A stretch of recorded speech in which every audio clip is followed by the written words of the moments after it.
Hello, everybody. We're live. How's everybody doing? It's the weekend. Hey, everybody. Oh, as it thunders. Hi, everybody. So, everybody, can we all get a collective protective white light around Allyson, her home, her fur babies, her town, that whole area? They're under a severe thunderstorm and tornado watch.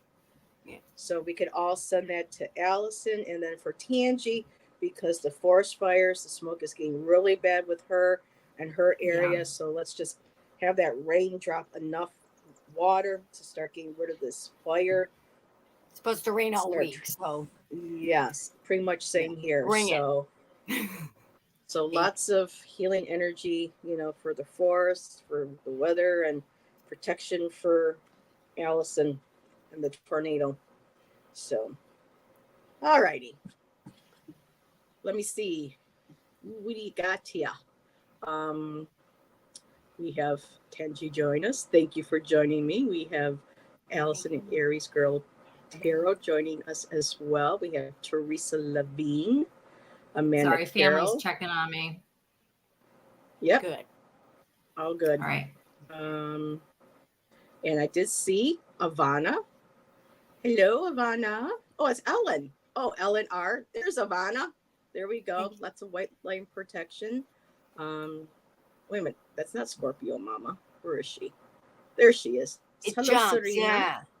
Yeah, it jumps so quick that I actually banned Tanji from my channel last Wednesday.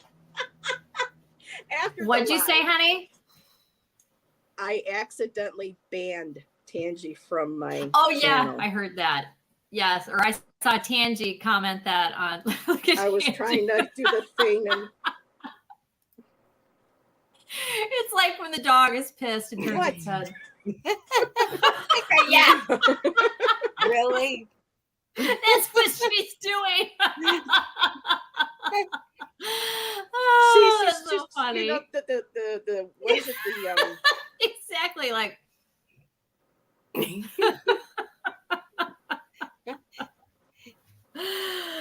I know the pointing is so hard. So if Tanji's this way, I'm going to point this way to get her. Yeah, you have to get your dyslexia. Yeah, it's really always weird. the opposite. Yeah. Hello, JR. Welcome. Yeah. My signal will stay hood. Yeah, I hope your signal stays hood. Very cool, Serena. She means good, but I saw hood. She typed in hood. Signal in the hood, y'all. Yes. Your antenna be right.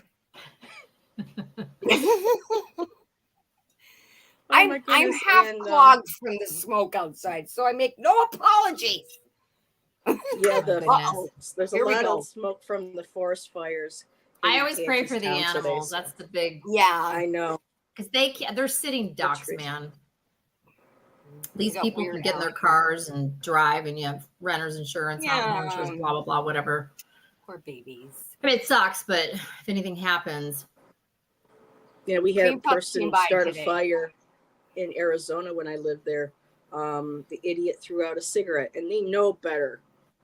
I mean, even in Flagstaff, because there are times when we get a drought up in Flagstaff. We get monsoons, and it was dry, and this moron threw out a cigarette.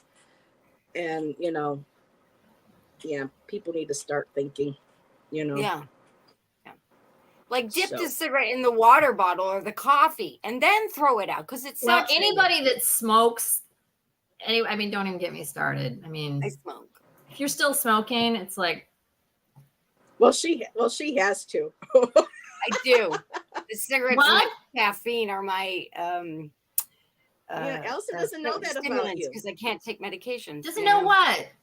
For my MG, myasthenia gravis, which is an ironic. Yes, I know. You don't smoke though. I do. You do? I do, but I'm a unicorn alien fae. I'm not human. Tanji. You guys know tobacco? that. Yeah, regular tobacco. Okay, I'm just gonna go la la la because I'm not letting that information in because I think you're great. I'm just gonna be like, no, she doesn't. Well, Heather understands why. She knows. Well, I understand why with her because it helps. I can't take medications for the MG, and they tried to. It killed me. It did kill me. I was clinically dead. Wow. For a few seconds. But I use regular tobacco and coffee because they're the stimulants that my body needs. Because I got Keep her airways open from being burnt by the sun. Like the victims of the Hiroshima, they got the radiation caused the MG. I was not born with it, and the doctors treated me as if I was because they ignored what I was telling them. That I got burnt on a camping weekend 34 years ago. And I was 17 and they didn't listen to me. So they treated me as if I was born with it, which ended up killing me. And then they kept bringing me back. Kept, the thing. Then I was hooked up to it was great. I thought it was great. My family was horrified, but I was hooked up to the breathing machine with the ventilator. Yeah. The whole summer of 1989, I lived in the ICU, and I was just hooked up to everything like a Borg. It was kind of cool. And so they kept treating me wrong, and I kept explaining to them, you're not listening. You're not treating me as if I'm a radiation victim. You need to treat me like that, not the other way around. So when I got off the meds a year, I couldn't do it anymore. It was killing me. So I got off the meds, and I smoked my cigarettes normally. And I drank my coffee whenever I feel my face is melting, and it works for me. And I'm able to breathe because they botched the thymectomy that to do a simple operation to remove a thymus gland that wasn't there because I told them I wasn't born with MG. There was no thymus gland to cause the MG. So they accidentally stopped the vocal nerve. And it left me breathy ever since. So when I smoke, when I can't breathe, Heather knows, I'm like, I can't breathe. I need a cigarette. And then I have a cigarette and a coffee. And that opens you up. Great. Wow. So because it's like a mutation. My mom was because of what they did, I'm able to smoke. And it doesn't affect me that way. It does the opposite. So well, you're one of the few that I'm is one of using the it medicinally. rare. Plants are medicine. Rare We're not supposed to eat plants, honestly, but that's a whole nother rant of mine. But we're supposed to use them medicinally. That's why they're here. And the tobacco, because also from my Algonquin ancestors, it's just there's something in the tobacco and the caffeine combined that my DNA goes, yes, we can respond to that. Right. I'm the kind of person that can't take medication. Very rarely I can take an Advil if I have like a splitting migraine. But even then, I do I do the Chinese healing balls. Is there clean? I don't mean to interrupt you, but is there clean tobacco out there? Like there isn't. There's even the Nat Sherman's you can get. Remember the movie The Shining where Shelley Duvall was smoking a cigarette? And it was like really long. Unfortunately, they only sell them in the States. So I got to check out the health food store and see what the alternatives are. But yes, they do have herbal cigarettes. So you're not smoking the chemicals; it's just the tobacco. I'm smoking the store-bought ones, but I'm smoking the light, like the cleanest version I can get at the store. Right. I tried the pure tobacco from the reservation, and it was horrible. My body hated it. So, but I can live off sugar, canned foods, cigarettes, and coffee, and I eat healthy. Believe it or not, Heather knows. It's just the way my body is because it all got mutated when I got burnt when I had that massive amount. Yeah, you're unique. You are a unicorn. Well, I wasn't supposed to live. It was supposed to kill me. It tried to, and it did. Wow. And then I came back and went, oh, hell no. Do you know who I am? I got things to do. And Teresa 34 years later, they can't get rid of me. And Teresa, but everybody's different. It's like some people can drink alcohol. I'm not a drinker. I get sleepy. I fall asleep. I can't. Yeah, I don't do anything. Other people can drink alcohol, and they are like amazing. I mean, there are differences. Cheesecake, and they're fine. But everybody's different. It's like a superpower. Everybody has that food superpower. Some people eat cheese, and they're amazing. And if I I'm a caffeine junkie. I am absolutely a caffeine junkie. I didn't used to be. I drink it's organic, but I drink way more coffee than I should. Guilty as charged. That's my ugly little. Do you drink more coffee than you should for your body, or what people say you should? Let me rewind. I drink more than what you're going to be told you should drink. Do I drink too much? I drink too much for my budget. I know that. I drink a lot of coffee and I only drink high-end organic. I'm a total snob about Right? coffee. That's the only thing that I'm like that. And I'm the first one to be like, nope, I only drink really, really good coffee. Don't give me crap. Here's to the good coffee caffeine. That's made out of I'm a snob, but I do. I just drink a lot of it. It's too expensive. Since I switched over to really, really clean coffee and organic, because just really quick, I'll just be very brief. My gut got ruined like 2 years ago from the diet that I was on. I was eating vegan and I was eating a lot of gluten, and my gut turned into a sieve and I got very ill and I was nutritionally deficient and everything. Blah, blah, blah. I had a bunch of blood work done. It was affecting my thyroid. It was a mess.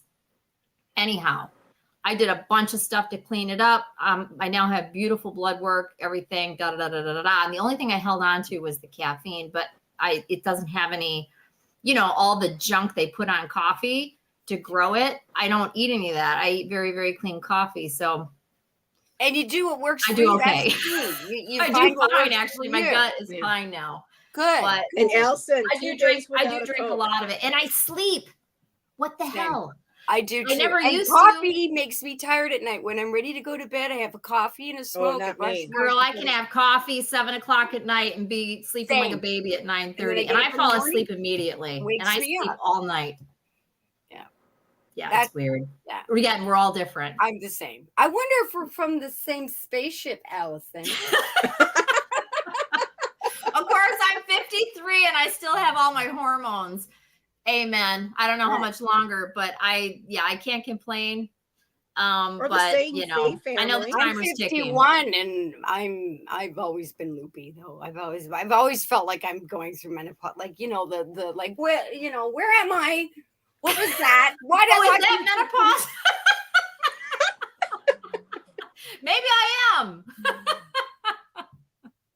Yeah, no, because I'm 51. I'm in menopause, but you're not, right? And you're older than me, so everybody's on their own. Yeah, I've had a couple things start to happen, but technically, I'm still very much, I love it. People find what works for them, though, because it's important. It's important to find out what works for you, because we are. We're all alike, but we're all very different. Yeah, different. Mm-hmm. And Teresa shared earlier with us that her colitis would get work when she quit smoking. Doctor said the smoking helped with her colitis. Joan B says research carnivore diet for colitis. It's cured many people with colitis. Strict carnivore, which is what I am. Joan B says she used to smoke American Spirit. They're supposed to not have any of the junk in it. I don't know if you get that up in Canada. Those are the ones with the Indian chief on them. I'm looking for the Germans, if anybody knows. I don't know if you can get those there though, Tanji. I looked online, I need an American friend to ship me you know what? If you can find something here or whatever, we can make that happen. Just let me know. Oh, thank you. I'm happy to help you. Ivana said my hormones are hitchhiking their way to California on Route 66. They are long. I used to live. And I think we're all pretty much within the same age group, 5 years either direction, pretty much. Yeah, I'm older than both of you. Yeah, by a few months. Yeah, I'll be 53. No, I'm the oldest. December. No, because I was going to be 53. I'm March of 70. Oh wait. Oh, then okay. So yeah, all right. Right, because you're going to be. I'm oldest. Right. I'm the baby.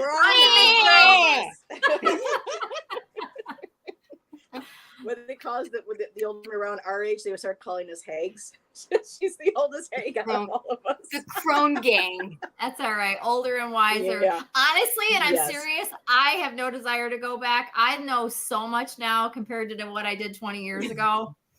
It's all good. I mean, really. No, I would, so that I can fix the shit and the mistakes that I made and, catch people and go, oh, no, you're not going to do that to me. Or, I know what you did. You know what I mean? I just kind of wish I can, but no. I just want to jump a few thousand years. That's not how life works. Age. Hello, Lisa. Thank you for joining us. Oh, Amanda Carroll says she's 59. And Teresa said, I Grab started water. carnivore dieting and it is helping, Allyson. So that's very cool. So, usually I come up with a themed, reading for anybody who wants to pull cards, but we could just do general if you want tonight, Sure. as long as it's like not political and, Yeah, that sounds good. So just really quick, Jane says, I got you beat. I'm 62. Also, when you were running off, Allyson, I don't know if you heard, but I didn't have like anything themed for tonight. I have been reading this, though. I picked this book back up again. Brene Brown is amazing. This book is all about learning how to, because so many of us don't have a sense of true belonging. And a lot of us feel like we have to change who we are to fit into our family dynamic, the world, our community, and everything. And in here, Braving the Wilderness is learning how to be in the wilderness, but not only in the wilderness, but I can't remember how she said it. It was really cool how she put it. But being able to stay in your authentic self, and not being afraid to speak up, but doing it in a way where, and she released this book, or the book came out, or started writing it right after the Trump presidency. So while she was writing this, and it wasn't how she meant for it to plan for it to come out, but it was just the timing of the book, people feeling like they were alone and feeling like they were no place, they didn't belong anywhere, because of the divisiveness, of the country. What's the name of the book again? Ellen wants to know. Braving the Wilderness by Brene Brown. She's got like 4 or 5 books. She's really good. And she has a TED Talk that introduced me to her on vulnerability and learning how that, you can be vulnerable, experience your feelings, share them with people, but also know. And in this book here, addressing, you can be brave and being who you are and what you stand for, and still being able to learn how to be able to sit at a table with people who have different opinions, or whether spiritual, political, whatever it is, having different beliefs or truths of their own, and still being able to find a place where you could respectfully disagree without what it's become now, around the world, especially in this country. If you want to sit at the same table. Yeah, people. Yeah. That's why people don't want. They can't seem to. And I'm looking for that. If you want to be inclusive quote. And not. Yeah. She says here, the special courage is taken to experience true belonging is not just about braving the wilderness. It's about becoming the wilderness. It's about breaking down the walls, abandoning your ideological bunkers, and living from our wild heart rather than our weary hurt. So this is really a good book. So I'm like up to chapter 3 now, after having it for how many years. And it really is. Wait, you're up to chapter 3 after how many years? Did she freeze? No, I've had it for a while. I've had choosing not to answer. Fine. No, because I used to be able to read books, really consistently. But I'm the same. I just want audibles medication, menopause, and stuff. It's so hard for me to be able to focus and read and be able to comprehend what I'm reading without having to constantly going back and forth and rereading shit all the time. Yeah. But I'm finding there are times during the day where I'm more mentally focused. I'm starting to pick up my books again to be able to take that few minutes of time that I have to be able to catch up, and wrote it down. They're awesome. Yeah, a lot of her books are really good. I love so far the Braving the Wilderness, and I didn't even, I was just cleaning out my cabinet to make room for my empty tarot, card holders and stuff. And I was talking to somebody else, and this book was just like perfect for what we were talking about privately. And I'm like, well, that's no coincidence. And then I started picking it up and reading it. And it's just like, yeah, it was meant to be. I was meant to pull it out now at this time and start reading again. So yeah, timing is extremely important, because even if you want to do something and the universe is like, it's going to sit there for 6 years, and now do it now. I've acquired things that sat, and then when it was time, I read it or applied it or whatever it was. I've had a few things like that. Yeah. Yeah, and she then writes I've given here, it away, which I wouldn't have given it to that person if I hadn't read it at that time and been done then. If I had read it earlier and maybe given it away, it wouldn't have gone to the person it was supposed to go who to. needed it. Exactly. And I love this my reflexology book, which I missed. Yeah. Your reflexology book? Gave it away in a feng shui attack. Well, my mom gave me like one of the old school 70 ones with it looked like a Shel Silverstein book, but it was reflexology with the colors and the psychedelic drawings. And I love that. But somebody really needed it years ago. He was just suffering with bad sciatica, and I had it too, but I used the reflexology, and I'm like, well, I don't need the book anymore. So I gave him the book, and years later, I'm like, I've never been able to see that book again. I've never seen that. Is it out of print? I've couldn't even find it online. I know what it looks like in my head. It's like pinks and oranges and yellows. If anybody knows that. It's something reflexology was written on it. Was it maybe like a study manual for like a class or something? I think it was more like a bookstore book from the 60s or 70s. Like, because mom and I used to go to like the great, the hippie stores back in the 70s and 80s and get all these really cool secondhand books. But I know it if I saw it. Yeah. But it was important that I gave it to that person because it helped them. So I was like, well, there's the journey. See, to me, things are alive and they have their own journey too. You lose things for a reason because somebody else finds them, right? Or is the spirit playing a joke on you and you're not supposed I used to talk about everything having like a life force. I didn't use those words, but when I was little and my mom and all them, they thought I was wacky. And I was like, no, I know. Well, I would say it was alive. Yeah. Because I didn't have the dialect for the words, right? Mm-hmm. But meaning everything carried energy and I knew that it did. Yeah. Yeah. Like how many times have you found something cool on the ground? Somebody lost that. And in order for you to find it, somebody lost it. But it was meant to go to you at that time. Okay. Yeah, and I was in a women's circle in Flagstaff, and someone came to the circle, the celebration for the full moon. And she was like, well, she goes, ladies, I need your opinion on something, because Nan, who ran the group, hosted it. She was kind of like, she was the Wicca mom or the witchy mom of all of us. And she would host it at her place. And for every like full moon, she would have a jar where we could bring items that no longer we resonated with and that we needed to put away into a jar, to release energy or to let go from our lives. Kind of like, it was like the full moon ritual. And so somebody brought a ring.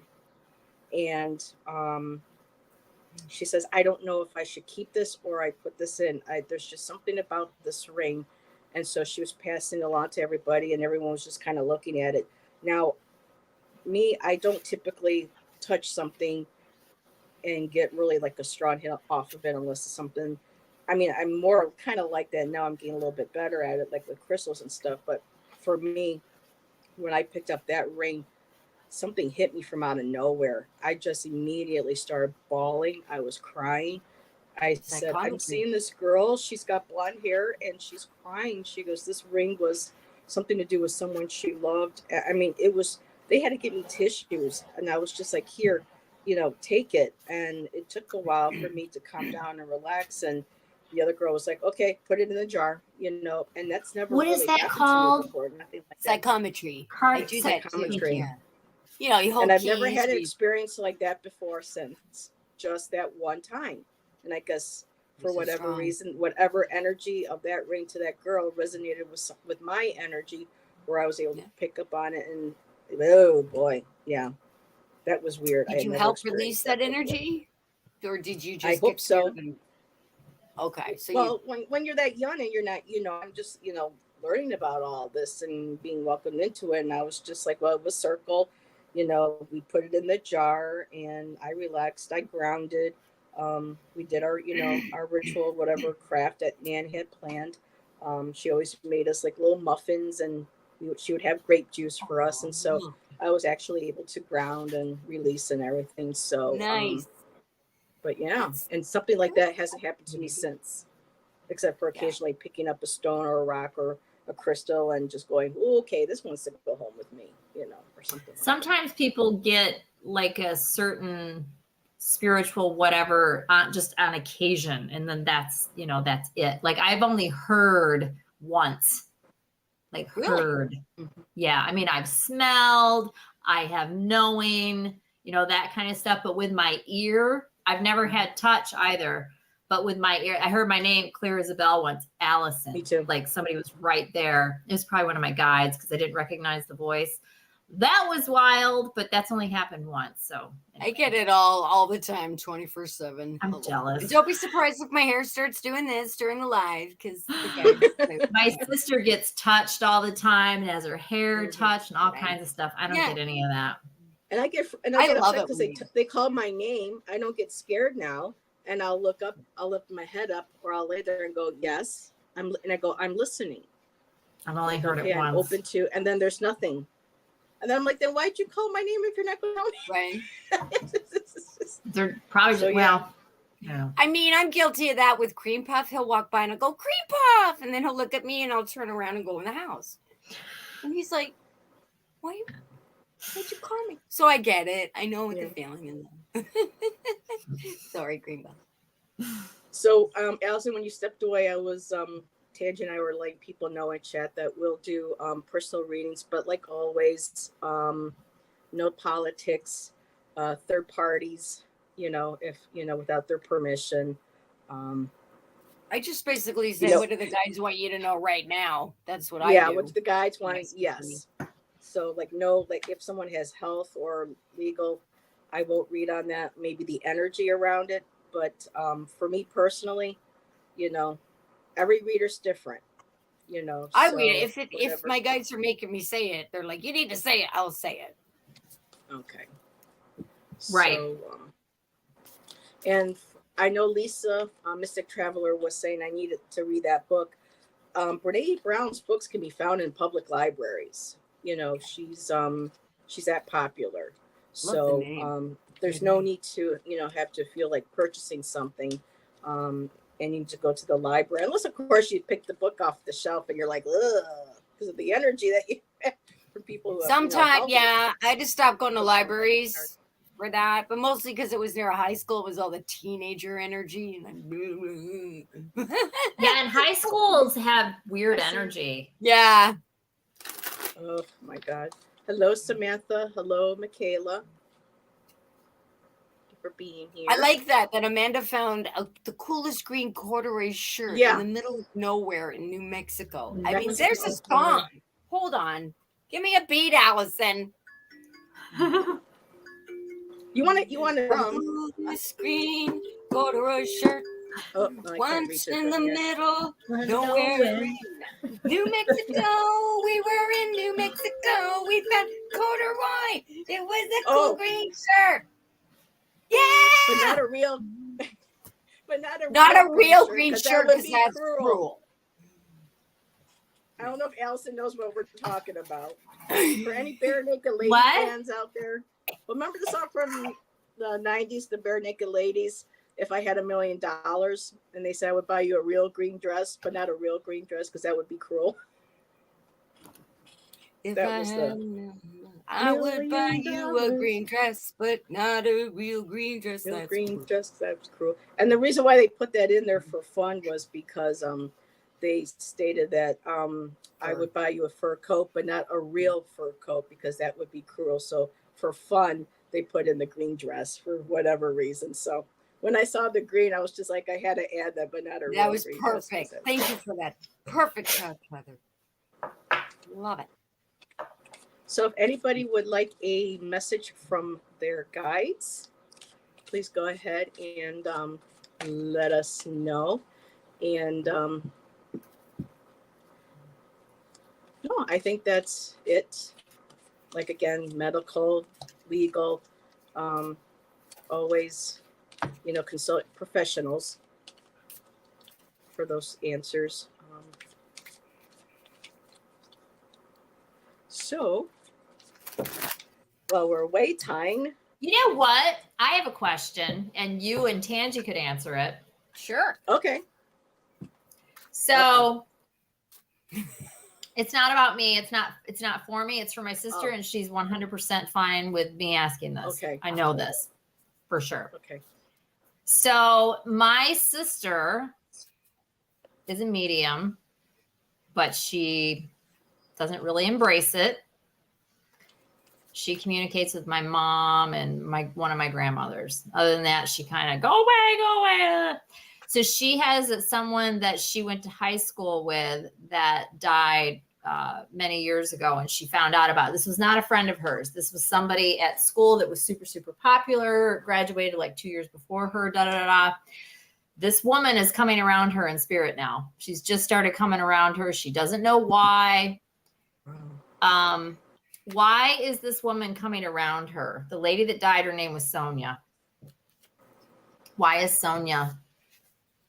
However you want to word it. If you guys want to read on it, I would love you to read on it, though. Whatever you get. Okay. What is it that she wants with my sister? Did you say your sister and Sonia went to high school together? Correct, but they were 2 years apart. They weren't friends. They didn't run in the same circle. Sonia was super popular, which is how my sister even knew who she was. The girl was like super, super, super popular. And I'm hearing Jimmy, because Sonia's saying Jimmy. I know Jimmy. Okay. I knew Jimmy. That's what I heard. Okay. And now I'm getting how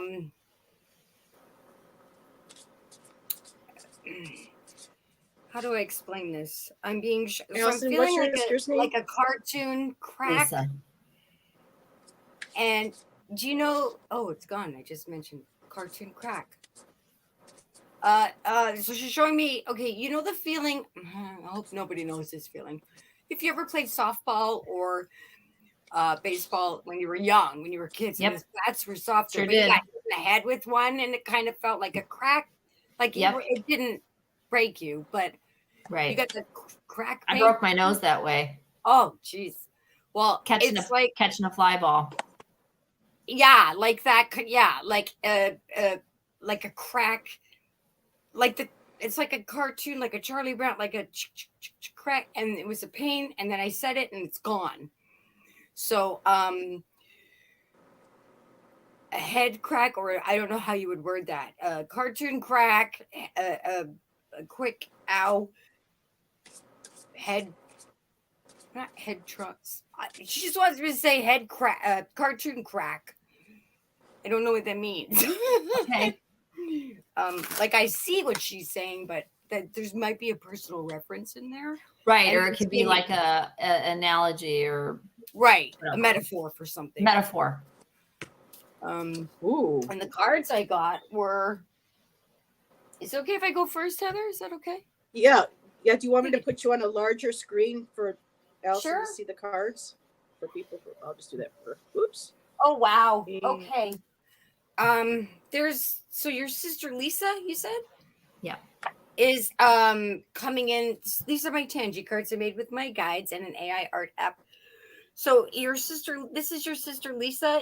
This is like the ultimate magician. Okay. Floating in that inner space, in between reality, in between. Right, because she's a medium. Life, yeah.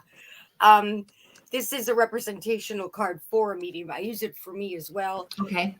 Psychic medium, alchemist, element master, good, really good at what you do, what you know, but always learning, always trying to, I wonder what this does. How does this work? And then it's not Jenny. Who's Jenny? But it's Sonia. I was going to say Jenny. So there's Jimmy. She knew Jimmy. And then I was going to say Sonia wants to say, but Jenny came. Jenny wants to say. She's like my Joan Crawford meshed with Janis Joplin card. Ooh, So that's you've a got, combo. like, no, why I hang us ever, and then be free, man. Wow. Lord, won't you buy me a Mercedes Benz? So, Yeah. or a Queen of Swords type of energy is what Sonia is connecting with. I don't know. Jenny's one of Lisa's guides. So if Lisa knows a Jenny, or they're around, Could it be Sonia. Ginny? Could be Ginny or Jenny, like that. Okay. There's a connection. So, okay. So, like when you run into people in real life, in the 3D, and then so-and-so knows someone from your town. It's like a connection. Yep. So Sonia knows. Sorry, I'm yelling. I yell when the guys are around. That's okay, honey. Sonia knows People said it both ways. Jenny, and I'm not sure if Jenny is Sonia's guide or Jenny is Lisa's guide, or Jenny is one of those, like I have interns, like they float around. They're not anyone's guide, but they help whoever needs it. Yep. So Sonia came through Jenny on the other side. Jimmy was alive. That was a different reference. That was Jimmy might have been a guy in high school that Lisa knew or liked, or he liked her. That might even be her brother's. Her brother is very key in all of this. Okay. Sonia's. Okay. So just saying. Okay. And so Jenny is the go-between between Sonia and Lisa. And then you've got, to close it out, you have the magician again. Whereas this is more the Zen master, samurai of thoughts, and I'm floating in the sky. Airbender. You know the Airbender, Last Airbender? But I understand what you're saying about that card. Yeah. And then you've got actual magician. You've got the magician, and he can morph and change into like a grasshopper or whatever. Oh yeah, look at him. Okay. And he can teleport into different space. So to answer your question, Sonia is coming to your sister Lisa because there is a other side connection that knows both of them, and said, maybe Jenny went, hey, Sonia, you said you needed help with something. Well, there's this lady who's alive named Lisa, and you actually went to school with her. And so that Jenny's being that magician. The magic will happen. Similar to what I told my sister, because I read on it. To help Sonia. Okay. Yeah. All right. Well, great. Hope that helped you. Thank you. I actually got a few messages, but that was one of them. I'm like, you're supposed to be the conduit to hook up with somebody, but I don't know who it is. Right. And I thought maybe it was her brother, but I wasn't sure. I didn't know, but that's interesting. Is her brother Jimmy? Thank you. What's that? Is her brother Jimmy?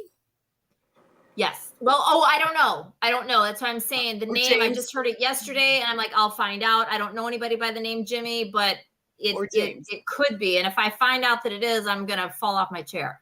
Okay. So. Be careful. He's patting. Take it away, Heather. Hi, Septina. Thank you, dear. You're very welcome. Well, you take me off the screen now, hon? Well, one of my cards was a connection. It says connection actually on it. So I'm using Kristen Louise's Star Room. So I don't have a book for it. So I'm just kind of going by from what Tanji was saying and what I'm seeing in the cards. I also grabbed a couple of Scott's cards. So say what you get. I have starting anew. So for me, this feels like the crossing over. She crossed over. It's the afterlife. It's the new life. And I'm thinking that this may be somewhat of a connection, like Tanji was saying, with another person on the side, because I did get a generous spirit and that there is a connection. So I'm thinking that this might be Sonia starting anew. She crossed over. A generous spirit. That might be somebody who's coming forward wanting to. Sonia was a generous spirit. Big time. Okay.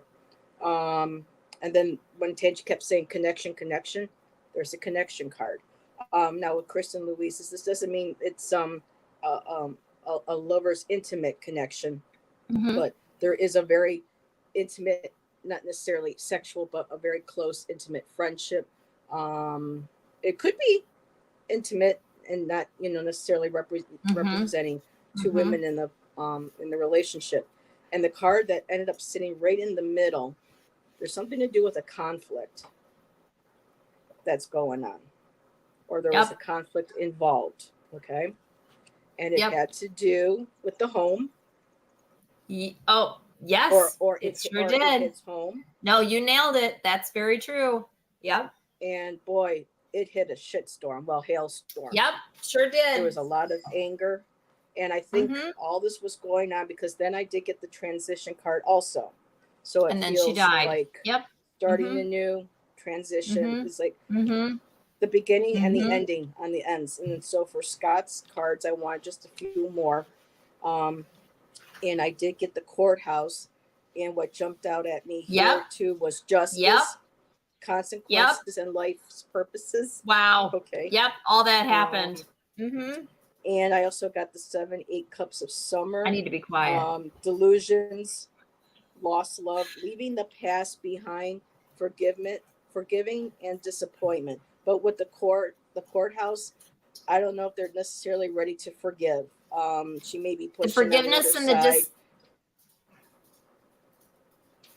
Okay, let me just. And then I got the cart, which would be like the. Oh wait, you're done. So it's taking charge, fast action, but it has to do something with vehicles moving forward. There's going to be a success. This actually does, for some reason, I don't know. Well, it's because it's the cart. It says vehicles. You have a spaceship. You have an airplane. So it feels like something, either an actual something to do with the physical. I don't know how she passed. It's about her family needing to move forward.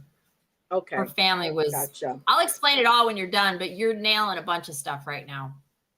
And then the bottom of the deck was Ace of Wands, moving forward, travel again, teamwork, a new cycle is beginning. So transition into a new cycle, just like starting anew. Yeah. So I think whatever that message is that it's time to move forward. There was a lot of shit going on, a lot of conflict between people. And after the transition, it didn't help. It didn't get any better, but now they have to start moving. Yep. Like you said. And I would leave it right there unless you got more cards, because that's correct. No, that was it. Awesome. Okay, cool. So Tanji, hooked into what I was trying to find, what my question was, whereas Heather, you told me what happened with Sonia. Okay. Does that make sense? So, and I'll tell you what exactly that means in a minute. But what I'm saying is, Tanji, I was asking, what does she want with my sister? What's the connection there? And Tanji picked up on people and how they're connected and what that is. So I'll go back and find out about that. But that somehow I know is going to make sense. But what you described, Heather, was all the information I got from my sister about this woman. So she was teased and bullied and this and that and whatever. Right after high school, she became really anorexic. And then a bunch of other stuff happened and she got really sick and her family was super, super, super upset. This went on for years and years and years. And then she ended up with some sort of a situation where she met this woman who she befriended, and then this woman ended up stealing a bunch of stuff out of her house and robbing her and this and that and whatever. And then she got really sick. She healed from her anorexia, but then she had a bunch of organ damage and her health was really bad. Anyways, it wasn't until after she actually died that she was able to get justice for this woman that robbed her multiple times. And she did go to jail. There was a big court proceeding. Her parents were really involved. Yeah, that's what I'm saying. You said all of that. And how and her parents were really, really upset. What are some of the cards that you had? Because there were several things, and I'm forgetting some of it. The court, the explosion, yeah, the that's when you said the hailstorm. court. Yeah, I had the courthouse was the first one. Yep. No, but back up before Scott's, you had several. I'm like, yep. Unless you already put them back in the deck. No, I still have them here in case. I'll quickly rewind. No, the first one was starting anew. So moving forward. Yeah, her family had. Well, she has to start anew because she died. right? But she Yes, did it seems start like her the life rumors. over, right? After her sickness and everything else. So it could be any of those things. Okay. Then there was the generous spirit. Generous spirit, that was her, because she worked with a bunch of women that were anorexics and tried to help people, and she was very giving and generous and kind, which is how she befriended this woman who ended up actually being, she was 7 of Swords, right? She didn't know. Right? These are 2 women, though, even though it wasn't Connection. an intimate relationship, sexual, but that's still the connection. Yeah, and that could be that woman that she connected with. That could be what she did for other women. That could be a lot of different things, because she was just wonderful. She was a good girl. Conflict, but there's the conflict then between the 2. Conflict, so there's numerous things that happened. Her family was super upset that she was so sick, and they couldn't really help her. And her family's super religious too, by the way. Hailstorm. That could, again, any of those, so many things that happened would be a hailstorm. The transition is her death, right? I would think. Those were the or cards her from getting the room. better, healing. But I didn't see how it all came out. But anyways, yes. Yep. All that stuff. Yep.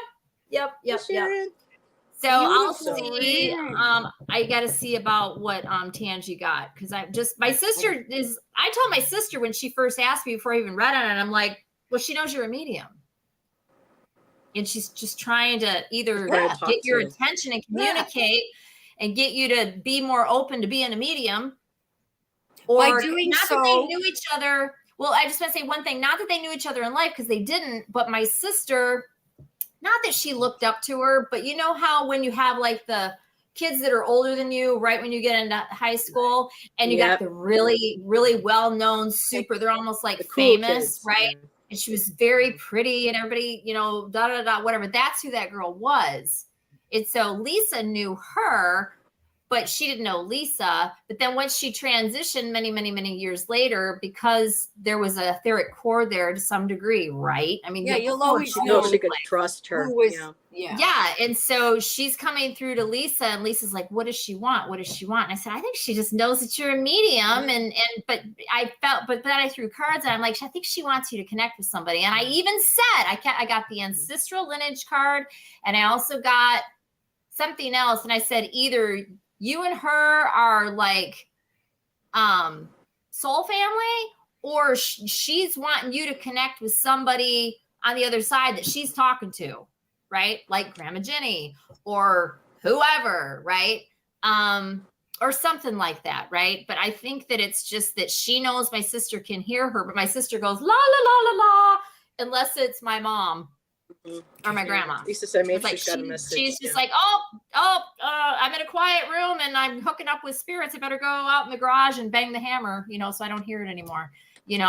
Which is what Sonia and Jenny or Sonia could help. That card, that Janis Joplin, Joan Crawford card is best of both worlds. They will help your sister Lisa go into, rather than floating in her own space doing her thing, she'll physically be the magician at the end. She had the magician card again. I wish she would. Which she will. At some point she'll get over it. Do you think her so? way, and she will embrace it, and I hope so. Doing great.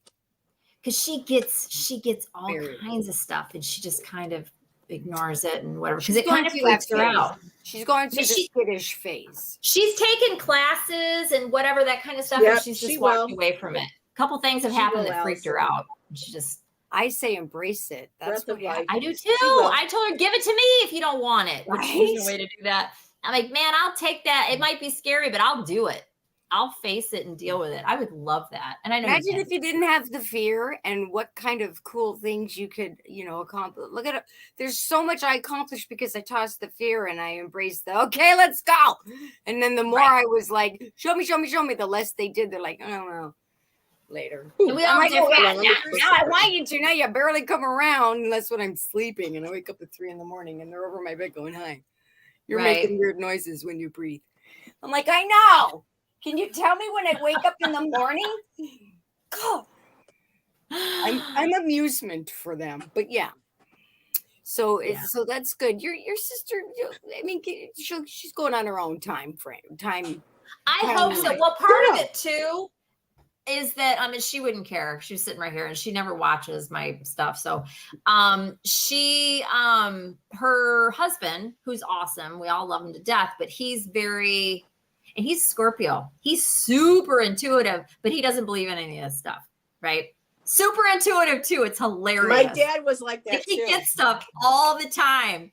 And he even jokes around about it, like what I do, and stuff like that. It's all in good fun. It's not meant to be nasty at all. He's just not down with it, and he's very intellectual. He's a total brainiac. He's a Scorpio, but all of his placements are air other than that. Right.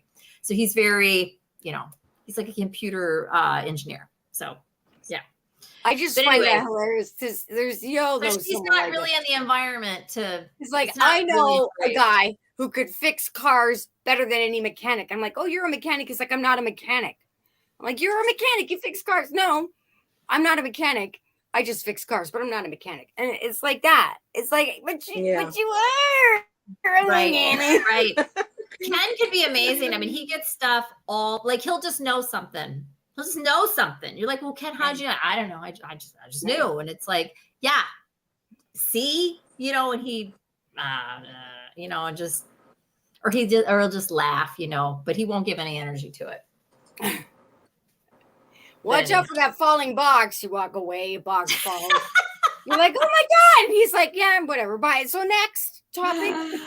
That kind of person. So just really quick, we Rosanna joined us a little while ago. And so did Sharon from Roseanne. Bartero. Hi, Sharon. So are you done? Would we like to pull any more cards for your sister, or is that? Oh, no, I'm good. It's fine. I mean, we'll again, like I said, I thought I already knew, but I was really curious what you guys would get. Well, thanks for asking us, Allyson. Yeah, that was fun. Yes, helps. See, this is why I like having people in chat to be present during their readings, because then they can let us know when we're on the right, when we're making the right connections. Oh, great. Yes, that's true. So next, guess what? Teresa. I'll be pulling some bibliomancy with the word search, and I pulled 2 words before the live. I said, how's it going to go? And I got Dangerfield, comedians, Rodney Dangerfield. That's twice I've heard his name today. And then I did, a clarification word, dummy, which was under printing mistakes. So I went, okay, well, I'm using this tonight. And my clothes. And my guides. I love that you do that. Well, with the Vogue magazine worked really well. Yeah. So and Teresa's Sabina first also did word tiles. She had tossed some word tiles, and she was just looking at them, and she was connecting with words. I'm like, oh, that's cool. I have to try that someday. So for Teresa, she would like so these are messages from our guides. So yes. So just whatever, right? What are the messages from her guides? Okay. Yep. So Teresa got Admiral under military. And number 29. Sorry, I'm yelling. Admiral and military.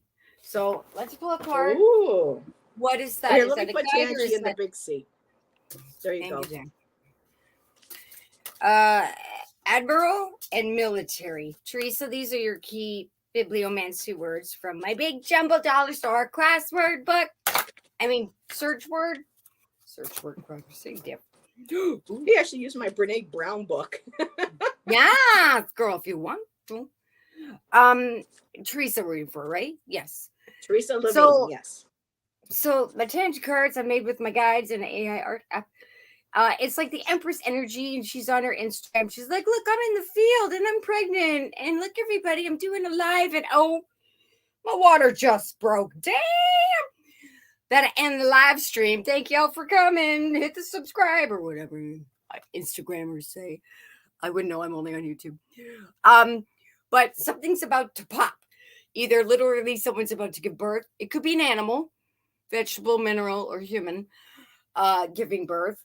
Or something is about to come into existence.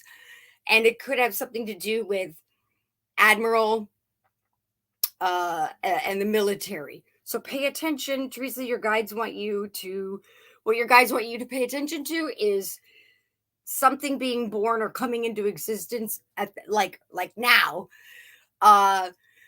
you're like, this woman was expecting to go into labor any day, but not exactly at that moment when she was doing her Instagram thing. She thought maybe she had a little more time. So also on the other spectrum, if you know somebody who's an old veteran, and maybe they have health issues and you want to say your goodbyes, now's the time to do that. But I'm also getting it's something quick, unexpected, but it's expected, but it's new, like a child being born or a project or something coming, creation being birthed, figuratively or physically. So I hope that helped you, Teresa. Close again. Over to you guys.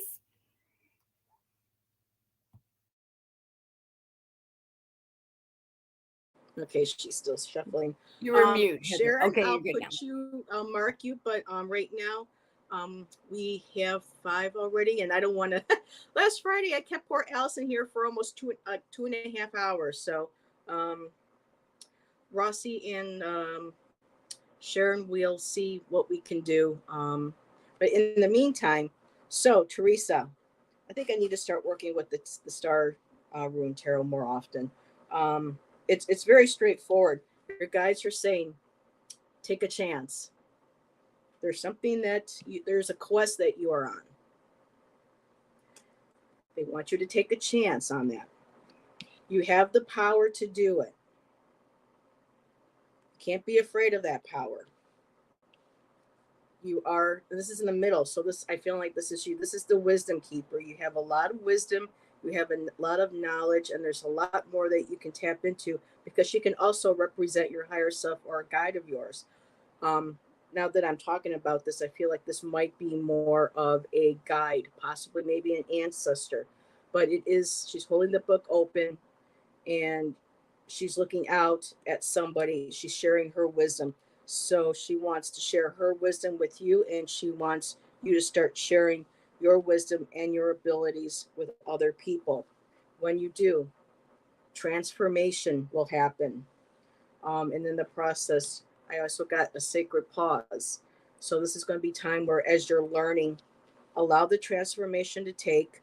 For me, the transformation also feels like, with the wisdom keeper, kind of like, I don't like using the word downloads, but when you're receiving information, when you're opening up and you're connecting with your guides, you will start to feel that transformation. Your abilities, whatever it is, will be getting stronger, whether you're pursuing a spiritual path with abilities like mediumship or intuitive reading with cards. And this could even be any other avenue. No, this feels very spiritual. This feels very gifts to me, because it's telling you to take a pause. It's going to be a while for you to, as you're going through that transformation, you're going to need time to be able to absorb, for your body, your energy to connect and to, assimilate the energy. And when that starts and you start opening up and you do that, you have the ability to lift the veil. There's the last card. So, okay, Tanji. So lifting the veil. So yes, connect with your guides. They have information they want to share with you, to share with others, and not to be afraid of that. And I will give it over to Allyson now.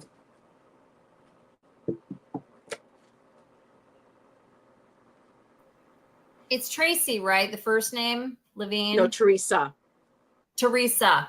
Okay. And I did say to myself, that might not be the right first name.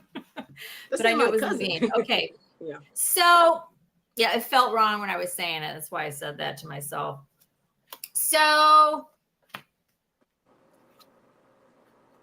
I had been doing my African goddess card last, but I'm going to do her first this time around. I don't know why. I'm just being pulled to. So the crazy thing is, and I don't know if you've been watching, Teresa, I have pulled this card, I don't even know how many times, and I just pulled it again. What is going on? But I'll go ahead and read it, because a lot of you haven't seen it. But once again, I pulled AriesGirl, which is about miracles. Okay. And there's I think it's probably 44. Most of these decks are 44. Let me see. How many cards are in here? 44. And I keep pulling like 4 of them over and over and over and over and over. But we are all soul family here, and that's probably part of the reason. But it's still very interesting. So Ayazan's message, and it's Teresa, correct? Mm-hmm. Teresa is this. So she was the very first, according to African folklore, the very first high priestess. The first. Her guidance message is this: you are a magnet for miracles. You are a miracle. What if you truly allowed yourself to believe all things are possible? Dare to dream bigger. The embodiment message of Ayazan is: you claim you want miracles, but you take an "I'll believe it when I see it" approach. What if you will see it after you believe it? And again, take what applies, what makes sense. Believe that you deserve to be, do, have the world you want for yourself. You can be your true self. Do what awakens your soul and have your desires. This is life's miracle. If you haven't witnessed your miracle yet today, ask for it and allow it in. And the goddess declaration, which is the mantra, is: my life is full of miracles. And Teresa, the only reason I'm reading this is because I'm still learning this deck. This deck is new, and this is one that I do want to learn from the book because it's a very powerful deck. But again, this message, Ayazan, is coming out for so many people. This is about coming into your spiritual, you know, what your, you know, gift is, or what you're supposed to be doing, that kind of thing. So from the Stephen Farmer deck, I pulled the horse, which says you always have a choice, right? Which does tie into this message that I just read, meaning you have a choice whether or not to go towards this and work on this, right? Spirit of, or Flowers of the Night Oracle deck. Yep. I got balance as the overall energy, right?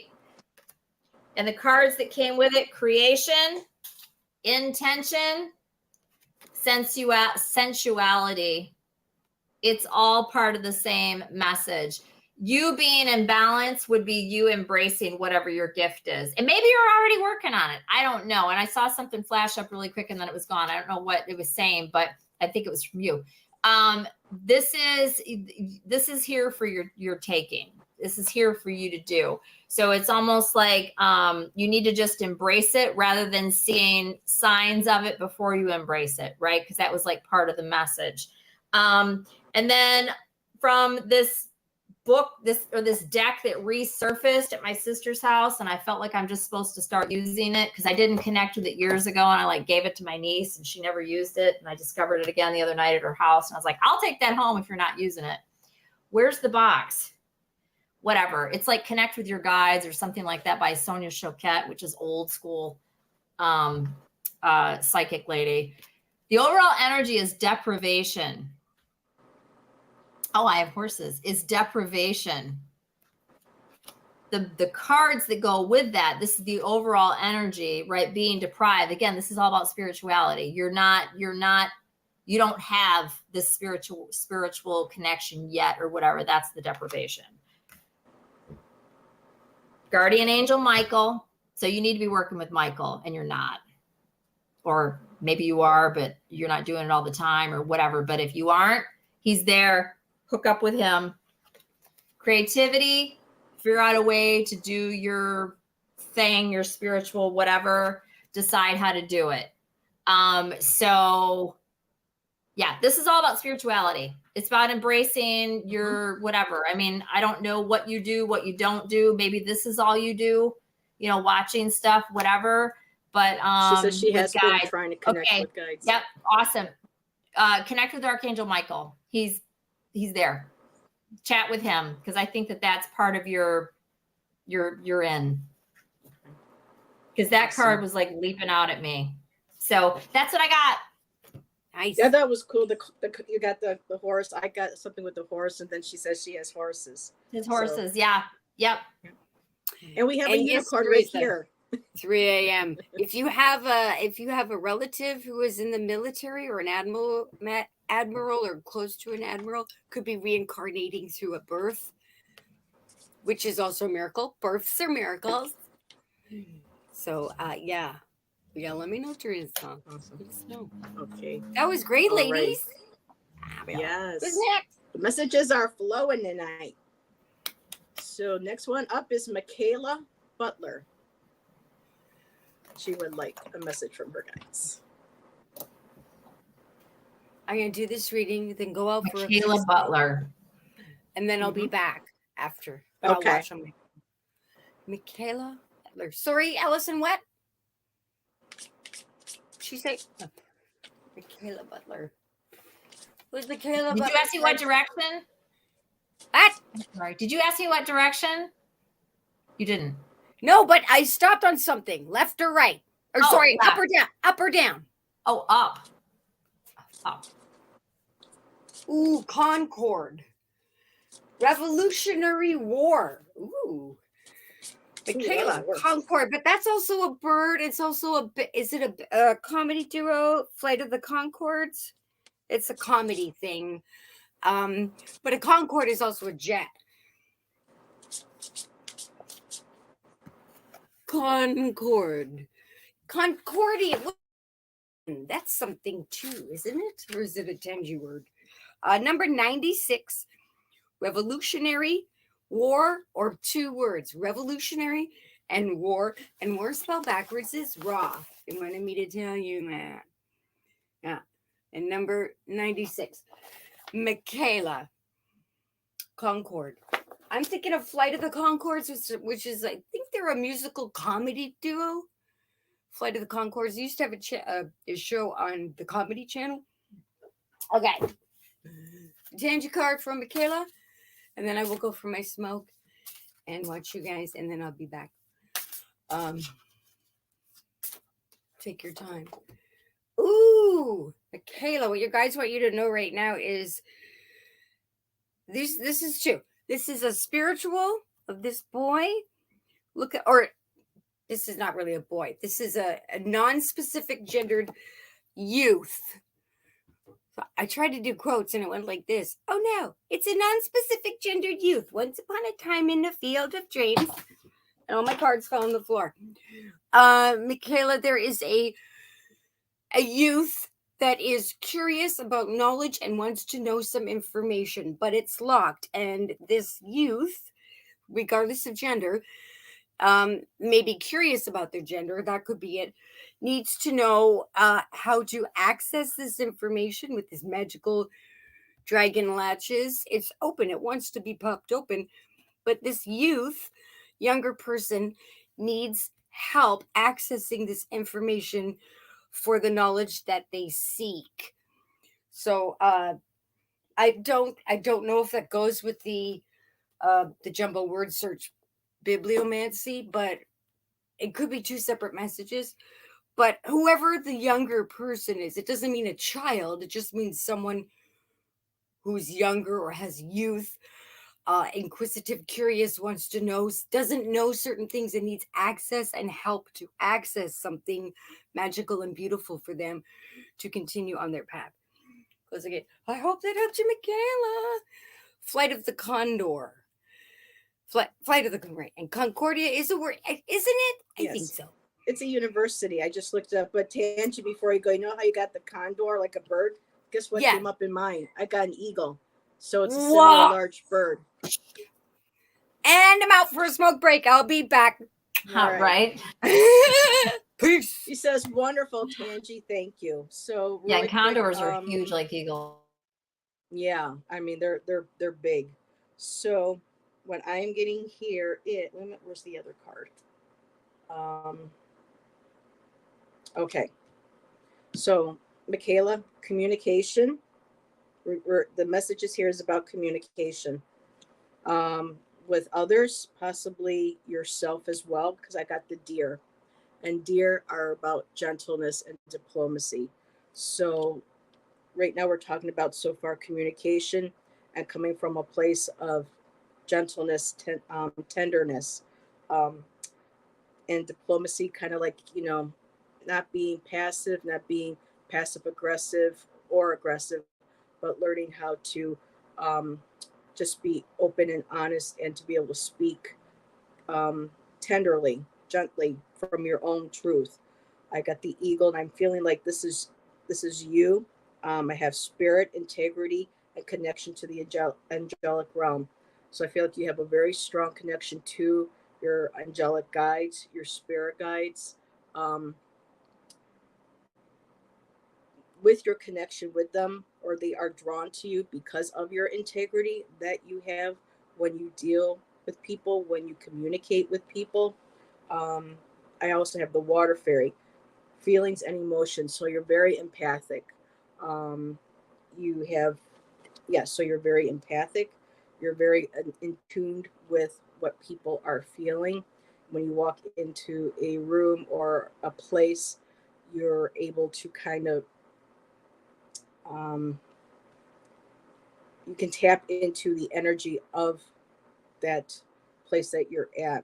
And sometimes because of your connection, your strong connection with spirit, with eagle, because the eagle too, in a lot of indigenous cultures, especially North America, the eagle is considered the animal, the great spirit, is having that perspective of being able to look down and seeing, being able to look clearly. There's like a lot of clarity, and when you walk into a room and you can feel those emotions from people, people may even gravitate towards you because also there's that. And sorry, really quick, yes, my cards are damaged. My Lilu, who is in spirit, got angry at her mama one day and found her cards, and she chewed some of mama's cards up. And now that she's on the other side, this is like her way of being with me when I read. So this is why I'm reading with damaged cards. So trust. People trust you. You have an authenticity where you are able to discern who is trustworthy and who is not. But you also do that from a place of love. And when people experience that with you, especially going into a room, sometimes your energy is enough where it can kind of change the vibe of what's going on in that room. If there might be some tension or anxiety, or just when people come in, they can feel a shift because of your energy being there. And the last card I have was the bee, and the bee is all about honey. On here it says sweet victory, good luck, and it says industrious. So you have a way of sometimes maybe inner knowing and times of not knowing, but you are very industrious. You know how to speak with diplomacy. You speak from not just a place of that. It's like having one of the major court cards where, like the King of Cups, you're very diplomatic. Um, you have control of your emotions, but you're not afraid to share those emotions and to She's be able authentic. to, and to be able to exactly, and be able to, you're still able to be compassionate. And so I'm not sure if your line of work is like maybe social work or counseling or something where people feel very safe around you. And I will leave that there, and I'll give it over to Allyson. And I hope that resonated with you. Thank you. And it's been so long. And I'm going to get a pad of paper so I can write this down, because we take the name down, which I understand why. What is her name again? Her name is Michaela. Michaela. If I'm pronouncing that right. So Michaela, if I'm pronouncing it wrong, please let me know in chat. Michaela, before I even read, I want to know if you can put in the chat, do you know how powerful you are?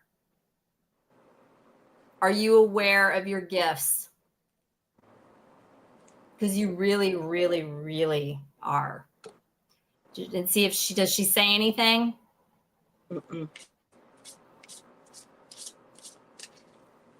Because I don't see how she well know. she just said, wow, thank you, Heather, to me, but I'm waiting for a response from her to you. But yeah, she is. Okay. So I'm going to read the African Goddess Rising card first. And you got, it's Mami Wata. Okay, you're still learning. It is your birthright. It's there. You're a natural born, like, I love that. Conjurer, spell worker, connected with nature, probably even, I hate to put labels on stuff, but it's like you're very powerful for sure. Actually, let me do this one first. So from the moon, whatever this is, Earthly Souls and Spirits Moon Oracle deck, the overall energy that you got is authentic. Okay. You're the real deal. Okay. Even if you haven't tapped into it, I don't care if you're 80 or you're 25, it's there. If you haven't tapped into it yet, it's sitting there waiting. I would say I mean, everybody can do this. Yours is right there. And it's probably very, very strong. It's a big deal. You got fairy tale, soulful, and magical. This is about being able to weave whatever it is that you're wanting to create. This is actually more of a magical card than not, right? So like conjuring, that kind of thing, manifesting, making stuff, thinking of something, being able to bring it into form, that kind of thing. That's what the fairy tale is. Soulful is about your high sensitivity and what you've experienced in this lifetime as well as others, and the cell memory that you carry and all of that, right? And all the lifetimes before where you were a whatever, medicine woman, a witch, conjurer, whatever it was you were, a medium, a psychic, whatever. You've done this. Oh, you've done this. You are very magical. You have a giant owl there. You're very magical. It's right there. It's right there. And you are authentic. You are the real deal. Other people have to develop it. Not that that matters. We all get there how we get there if we want to get there. Yours is right there. It's just for whatever reason. You know, you said you're starting. What did she say? She's working on it, or she's starting to tap in? Yes. Yeah, I'm saving her comments for you. She says, wow, this is such a gift and blessing to hear. Yeah. I'm 21. Girl, you are so powerful. And I wish you well. 21. I had a feeling you were young. That's why I said that. It was just a feeling. There's no picture, nothing. I love it because I'm starting to pick up on more stuff on the last 6 months or so. So anyways, Mami Wata. Yeah, you're young for our audience, but I'm loving that. That's beautiful. So Mami Wata, naked. And I'll read you what this is, my dear. Okay, so let me read you a little bit about who Mami Wata is. She's a goddess. So her and her sisters live in the Ikpoba River in Benin City, Nigeria. But the ancient mermaid goddess is her own global pantheon. Mami Wata influences emotions and gifts her followers with clairvoyance and healing power. So you're probably a healer, right? And or clairvoyant. So, and you can see she's a beautiful mermaid girl with her little seashell bra and her fish body and everything. It's so, I wish you guys could see this. It's so dark. These cards are absolutely gorgeous. Okay, so her guidance message is hide no more. The emotional nakedness you avoid is your superpower, not your shame. Ooh. And not all of this is going to necessarily resonate with you, but some of it will, maybe a lot of it will. Just kind of listen to the whole thing. And I can guess, but you're going to know obviously what makes the most sense for you. So the embodiment message, which is like the bulk of the message, is this. Being emotionally naked means being vulnerable enough for the real you to shine through. Vulnerability is a strength, not a weakness. Practice being transparent. Start with the people closest to you. Say, I haven't been showing the whole me, but I am starting today. Have the courage to feel and express your feelings without people pleasing. Speak your truth. Share your story. Cultivate an appreciation for vulnerability in others. Become comfortable with feeling uncomfortable and making others uncomfortable. I love That's exactly what she talks about in this book. Absolutely.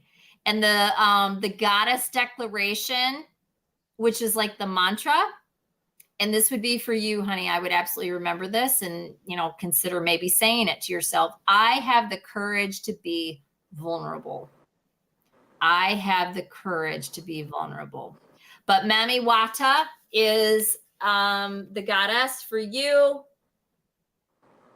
You are super powerful. And when I read it on there, and that might be more appropriate, but you probably are, the clairvoyancy and the healing energy and all of that. But you absolutely are probably, you can conjure and manifest and, anybody can be a witch, but it's probably in past lives as well. But you've got many gifts that you could tap into, and you're so young still. But I love the fact that you're clearly already knowing this, or you wouldn't be here right now. But anyways, good luck, honey, and hope that was helpful. I'm done.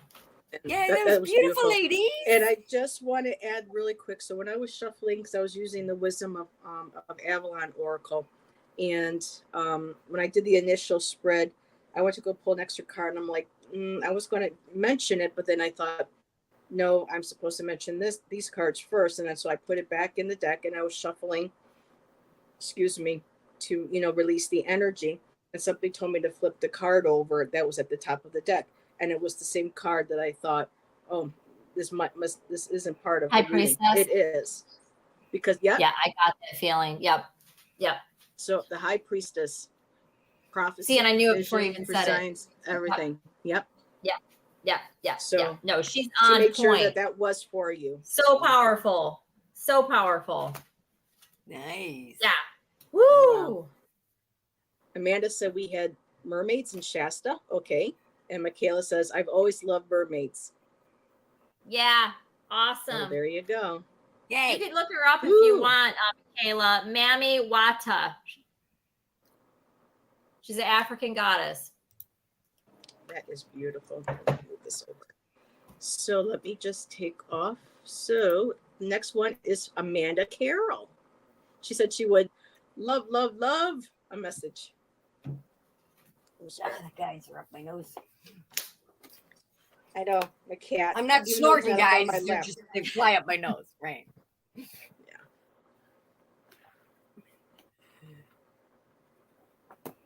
Yeah.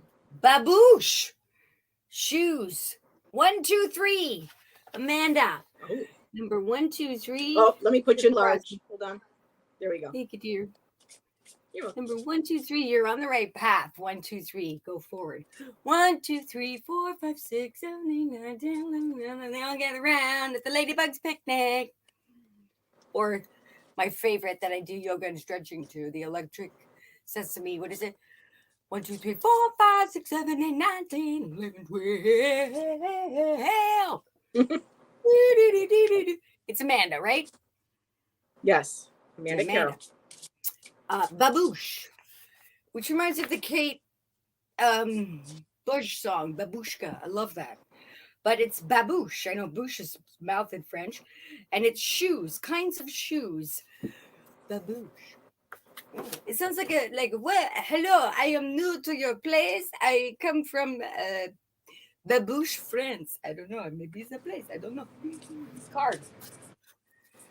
So shoes, which your guides want to tell you, Amanda, keep your eyes out for shoes. Maybe you need to adjust your shoes, get some new shoes, fix your shoes. Cobblers fix shoes. Shoes have soles.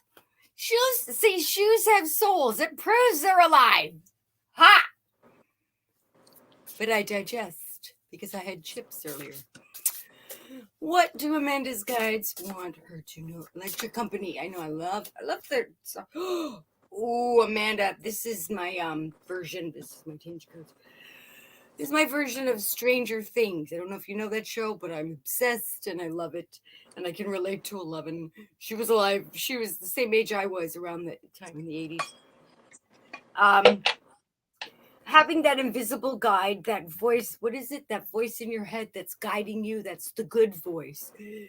We want to listen to the good voices. And then a magical ruby beetle or a brooch.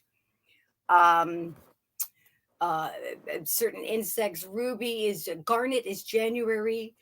Does anybody know? I can't think on the top of my head. What is ruby month?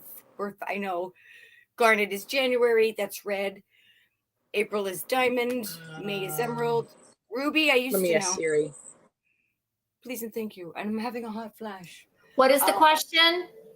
What month is ruby? Oh, I don't remember. Is it November? July. Oh, you might be right. What is it? July. It's July. Next One of my month. aunts. Okay. Okay. All right. Next month. Maybe November is sapphire. Oh, you know what? It might be garnet. January's garnet. I had an aunt. Oh, is it? Okay. Yeah. Don't ask me. Okay, never mind. Pay no attention to the voice over there until it's your time, I guess. But thank you, Allison. Amanda, I forgot what I said. Ruby, July. So next month, unless you know somebody named Ruby. Yeah. So to me, this is like, okay, you have capabilities and abilities, and you're in this mysterious womb, cocoon, cave of wonderment, exploring, realizing something, researching something. Could be spiritual, ethereal, unless it's like a physical study. But I'm getting it's like, oh, I'm curious about that spiritual study or that supernatural thing. Because the whole show, not to give spoilers, plug your ears if you don't want to hear. Stranger Things is about supernatural stuff. And so exploring something that's intriguing you, that's connected maybe to rubies or July or magical beetles, having the guidance and listening to your guides, unless you know somebody named L or Mike, and there may or may not be mushrooms involved, maybe teas or microdosing. I'm not an ologist of any kind. If you need to see one safely, please do so.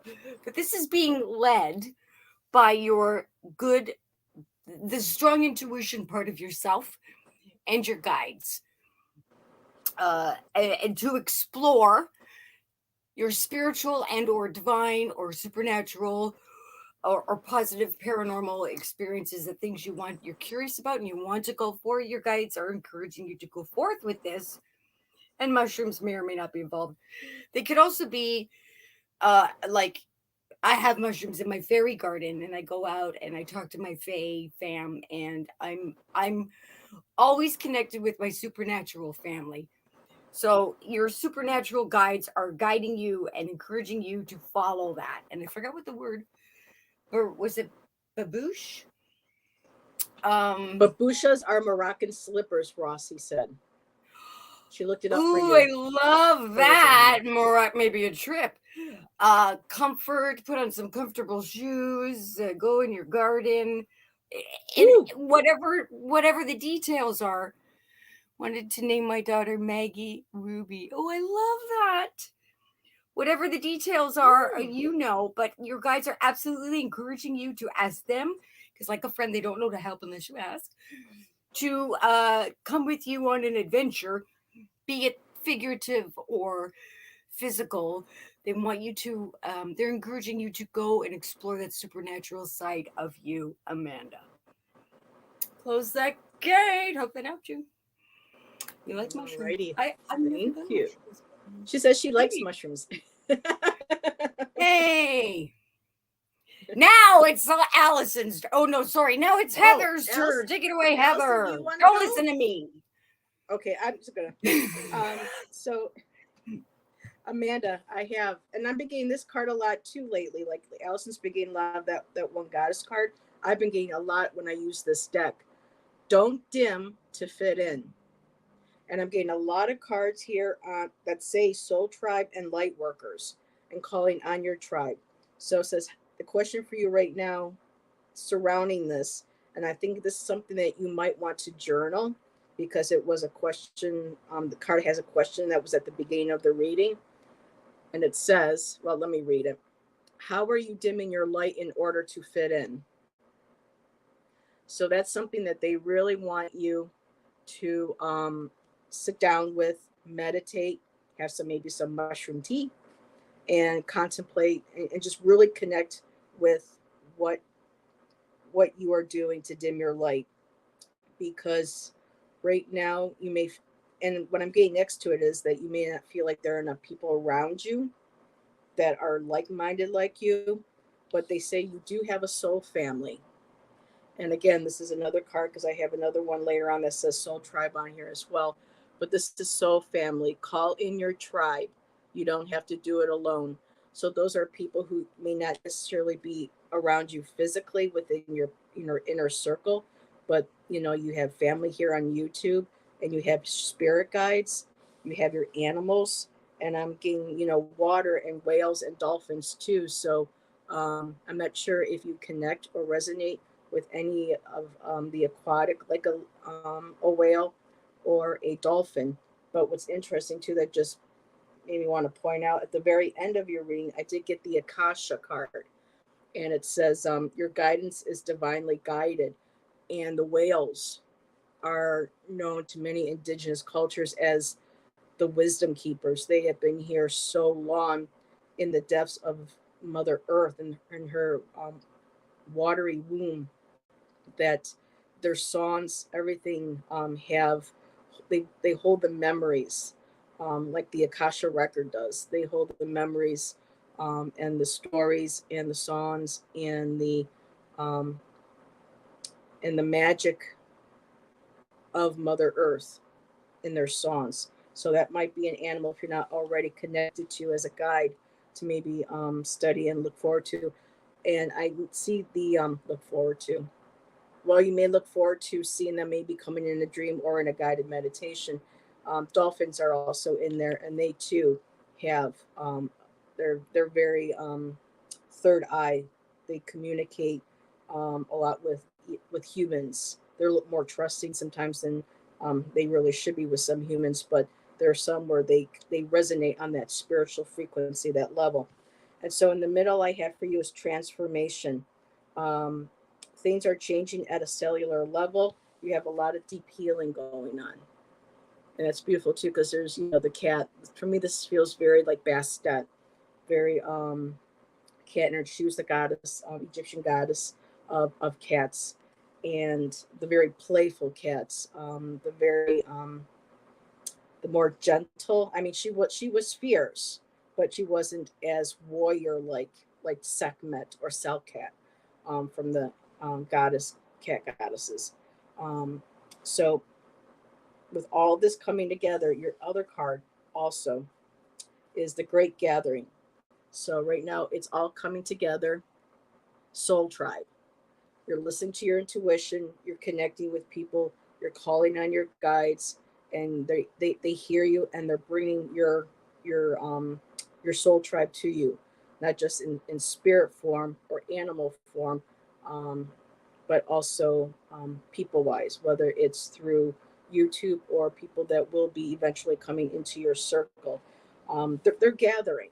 They're gathering around you, so they're coming. And the last card I have, oh, I hope you guys can't hear that truck. I got Mitaken, and it's that longing for home, belonging, and you're one of the original light workers. And she's a mermaid, so we have another mermaid in the readings tonight. So Mitaken is that energy, that feeling of longing for home. Like there's some part of you that's, you feel like is missing, that is hollow. And you are one of the original light workers, and you're in search of your soul tribe. Keep working. They are coming to you. And so I'll give that over to Allyson. Oh, she bought a whale necklace. Oh, okay. That's awesome. That was beautiful. And Allyson, you're muted.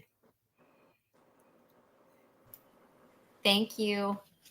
What was her message? I didn't even get a chance to read it. What did it say? Oh, When she no, bought she the was whale? saying to me that she I bought a whale necklace when she was in Shasta. Yeah. Okay. Because one of the cards had whales in it, and I felt like she might be connected Mount with whales. Shasta is my favorite place that I've ever been, ever. Like, aloha, Jonathan. So, Amanda, let's first read. Let's read your African goddess message first. So, Meme Kumba Bang is her name. She's a Senegal goddess. Her message is to speak up. Speak up. And is she gonna show her pretty self or not? You can kind of see her. God, I can't wait to get my.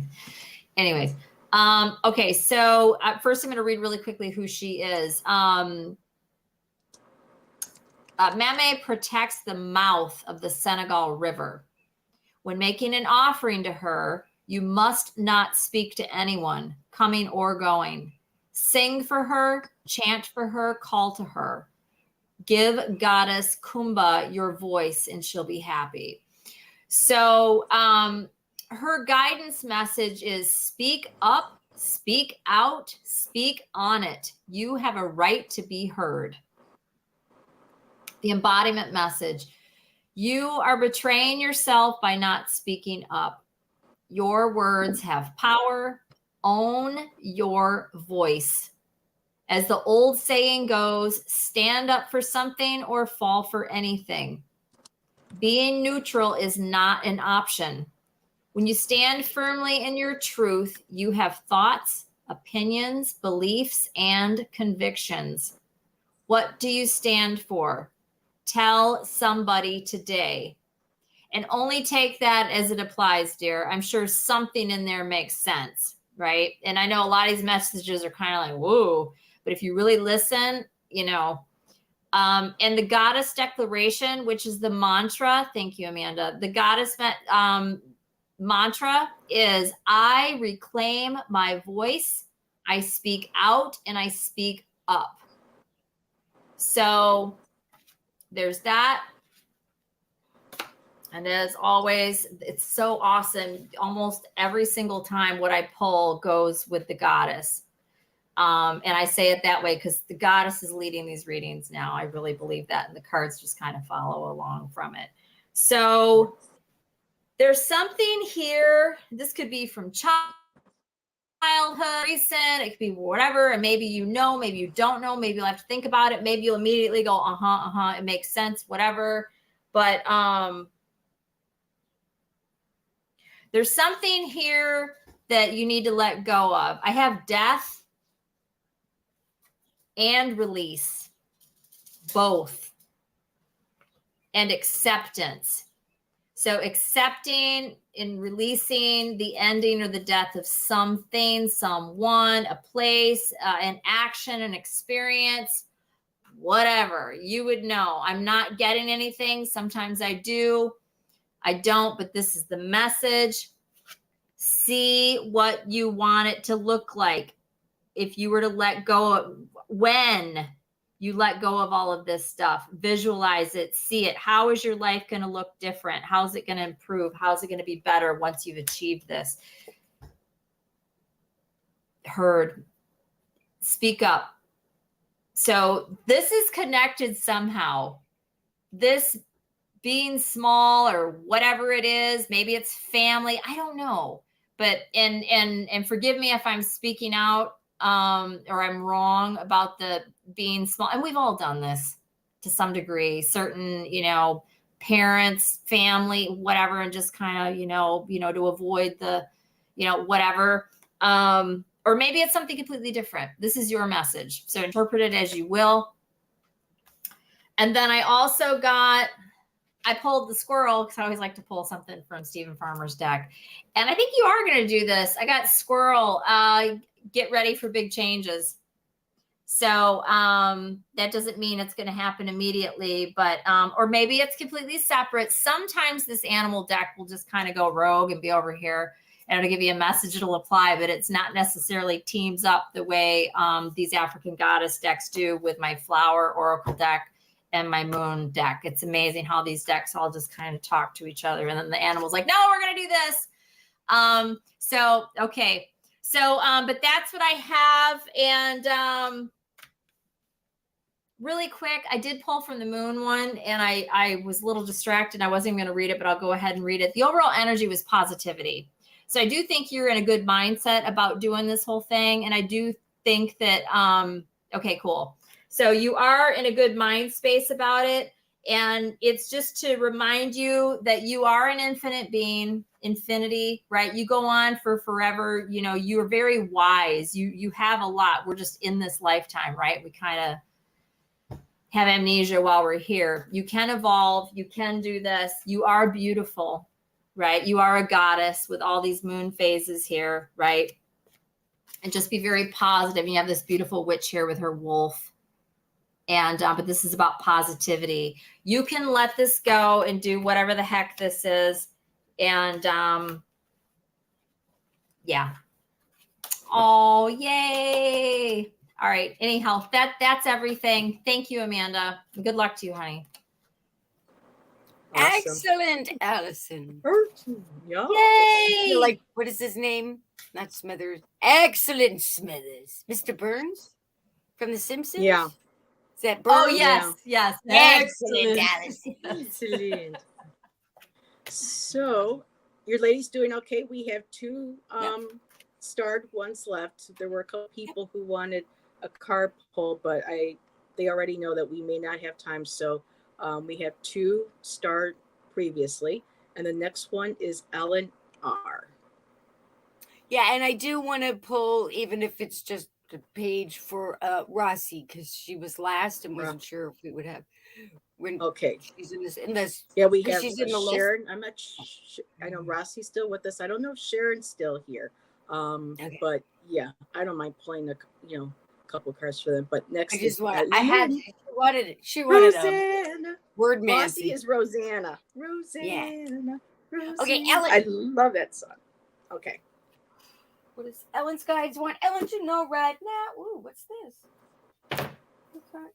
Oh, my cards are falling out. Okay. I'm sorry, my kiddo. What are we reading for? Sorry. Ellen R. Ellen R. Ellen R. Okay, cool. Thank you.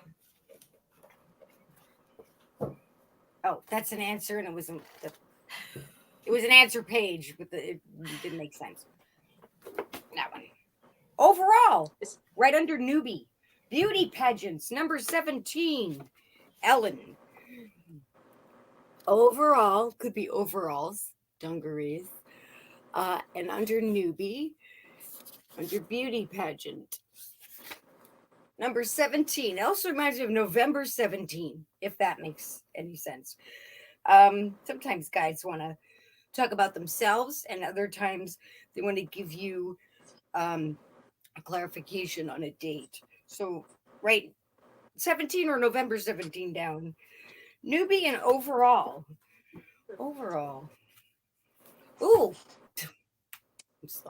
Maybe someone new will be born on November 17th. And you get the little baby overalls. They're so cute. I love it when people dress babies up like old men with like overalls and boots, straw hat. Or maybe that's just in Canada, but I love it. Okay. And now your guides want to tell you your Star Wars affirmation card. Ooh. Ellen. And Heather loves these. Some of them have certain numbers on. You read from the book. So I will read from the book if it has a number on it. Otherwise, the message is just on the card. Okay.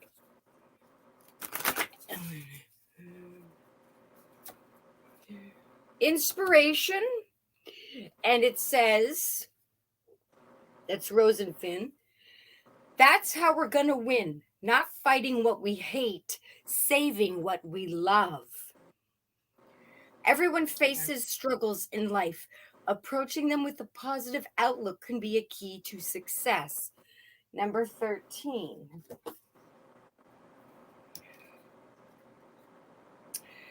And it's yellow, and that's my favorite color. Yellow is abundance, prosperity, creativity, fun, youthfulness, babies. Sometimes they paint their rooms yellow. Sunshine, summer. Number 13. Rose Tico reminds Finn that it's important to focus on what we're fighting for rather than what we are fighting against. What do you think the difference is between those ideas? What do you feel is something worth fighting for? And I just got a flash that this may or may not pertain, but I just saw a flash of an auction, and the overall bid, or you're fighting for something. You're like verbally fighting for, when you auction for something.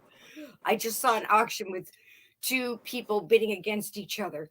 So take that as you will, but if it's literally, make sure that what your example bidding or fighting for the bid is what you really want. And sometimes people get, I really want this, I want to win this bid, but maybe the other person needs it more.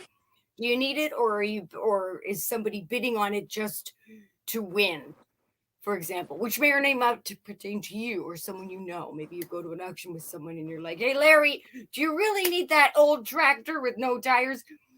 Well, what about this young family who's bidding for it that needs it to start a new business for their farm? Overalls, farm equipment. Hey, it can go. So I hope that helped Ellen close the game. She says she loved the Star Wars message. Yay! These are great cards. Yes, they are. So, Ellen, with this deck, you know how many different cards are in there. And I got quite a few, same from Allison's sister, Lisa, right? So that was a lot from her reading. So, Ellen, I have power. Take a chance. Lifting the veil. So the power is there. You have the ability to do it. Don't be afraid to take that chance to explore that, to see where it leads you. Lifting that veil. And I got, again, the quest. So this may be a spiritual quest that you're going to go on, a spiritual retreat, something that you need time to take out for yourself. So I also got the sacred pause again. So this is going to be a time to go within, to be able to start working on lifting that veil, and to help get that going while you are doing the sacred pause. I also got the invocation. So this is where you start calling on your higher self, your guides, whoever your higher power is, angelic, whoever it is that you see that is part of your spiritual belief system, and start calling them to you and asking them to help open you up, to help show you what your powers are, what your gifts are. They'll give you signs. And when you do that, your abilities will unfurl. The signs will be there. You will blossom. You will come. It's like coming into your own. So once you step into your own power and not be afraid of it, taking that chance, opening up the veil, going on that inner quest, taking that time to meditate, connecting with your guides, and you will blossom. You will come into your own, and so will your gifts and your abilities. So I hope that helped. And nice. She said, sacred pause. I've been sick the last 2 weeks and have had to take things easy. So this part of being sick might, sometimes when we get sick, it's because we're purging a lot of stuff that is no longer healthy in our bodies. And so as we're sick and we're recovering, I know for me that happened with COVID. It took me a couple of months to be able to process all the ick that COVID was able to help me pull out of my body and to clear my energy. So during this time, take that pause, heal, and just know that when you are ready, your spirit team is there for you to call upon, and you will blossom. Your your health will probably improve. Your connection with your guides will, and your ability. So hope you feel better soon, Ellen. And now we'll give it over to Allyson. I don't know why I forgot your name.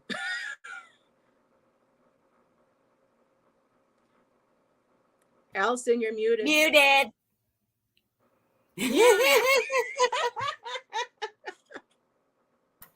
I'm like, ah! It's like nothing. Hi. And you'd think I'd remember because I always mute. So you'd think when I get ready to talk, I'd remember to unmute. Anyhow. Okay. So we're going to start with your goddess message. I think that's how I'm going to, just talking out loud, thinking out loud. So I don't think I've pulled this one this evening, but this is one of the like 4 or 5 that I keep pulling, which is cool. But at the same time, I want to read some of these other ones. I mean, I have read a lot of them on my own, but like I get more out of them pulling them for a reading. I remember them more, right? But I'm doing a lot of the ones the same. This isn't about me. This is about you, Ellen. So, okay. I pulled Nandi, right? And she's here looking at herself, her reflection in the river. And her message is one of truth.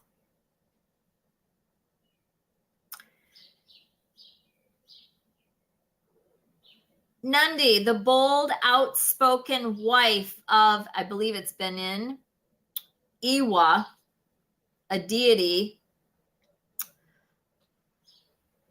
Nandi, the bold, outspoken wife of Benin Iwa Legba, was feeling neglected by her husband.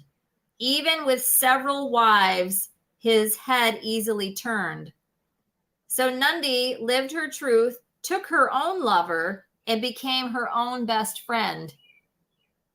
So that's who this is. Her guidance message is get real. What is your truth? Truth telling matters. Being able to hear the truth matters just as much. The embodiment message, tell the truth. Each person has their own version. Speak yours. Words have impact. Remember that we all have triggers. Think before you speak and listen with compassion. Be gentle and stay calm in truth-telling conversations. So take from that whatever you will. And the goddess declaration or the mantra is, the truth is my friend. So that's the message from Goddess Nandi. So from the Flowers of the Night Oracle, actually, whatever. So I was going to do it in a different order. From the Flowers of the Night Oracle, I got motivation as the overall energy.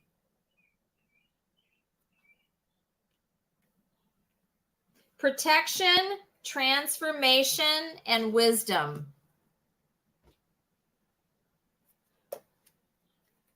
Motivation is the overall energy here. This is the suggestion for you. This is motivation towards something. You are protected. You can transform, and you have the wisdom to do this. Whatever this is that you need the motivation to go towards, but it embodies all of these. You would know what this is. I don't. So hopefully you do know. And if you don't, give it some thought. It may come to you later. And I don't usually say that, but they came forward. So I'm just throwing the words out of my mouth. I also got Whale from Stephen Farmer's deck, which I should have done this one last, but whatever. Because I always said the animal ones go a little rogue. This says, honor your soul's purpose. So there's something that, like most of us, that we're meant to be doing, and maybe you're not yet doing it. So that came forward, and I do wish I had waited on that, but anyhow. And then from the Goddess deck, or the Moon Oracle deck, the overall energy is one of Goddess, and this is saying, remember that you are a goddess. All of us women are. That's right. All of us women are, as we go through our phases, right? Maiden, mother, crone. I don't know where you fall in this, but remember, you are a goddess. Somehow you're not remembering that, or you don't always remember that, or you don't put the value in it, or something like that. And forgive me if it sounds like I'm being like, and you, and you, and you. This is what I'm getting. So it's just a gentle, loving reminder from, the goddess, right? Overall energy. And, but with that comes gratitude, remembering to be grateful for everything that you have, even if you're going through a hard time, which I don't know if you are or not, but that's usually when this gratitude card comes up. Remember what you have. Oh, yeah, girl. So gratitude. Get into nature when you can, when you're feeling better, right? Even if you can go sit outside, like the weather's nice where you are, but nature is the most healing thing you can do. I don't care what anybody says. Yep. Plant your butt right on the ground if you have to. Go sit in the grass. And imagine, this is about letting your mind wander. This can be meditating. It can be all that kind of stuff. But it's about letting your creative juices flow, right? And connecting and not being small, and just, thinking outside of the box. Everything you can think of that imagine is, right? So there's something there that's healing for you to do. You know what? This is about you being sick, I think. Gratitude, nature, imagine with the goddess energy. Yeah, it probably is. I mean, it doesn't have to be applied that way, but it certainly could be, right?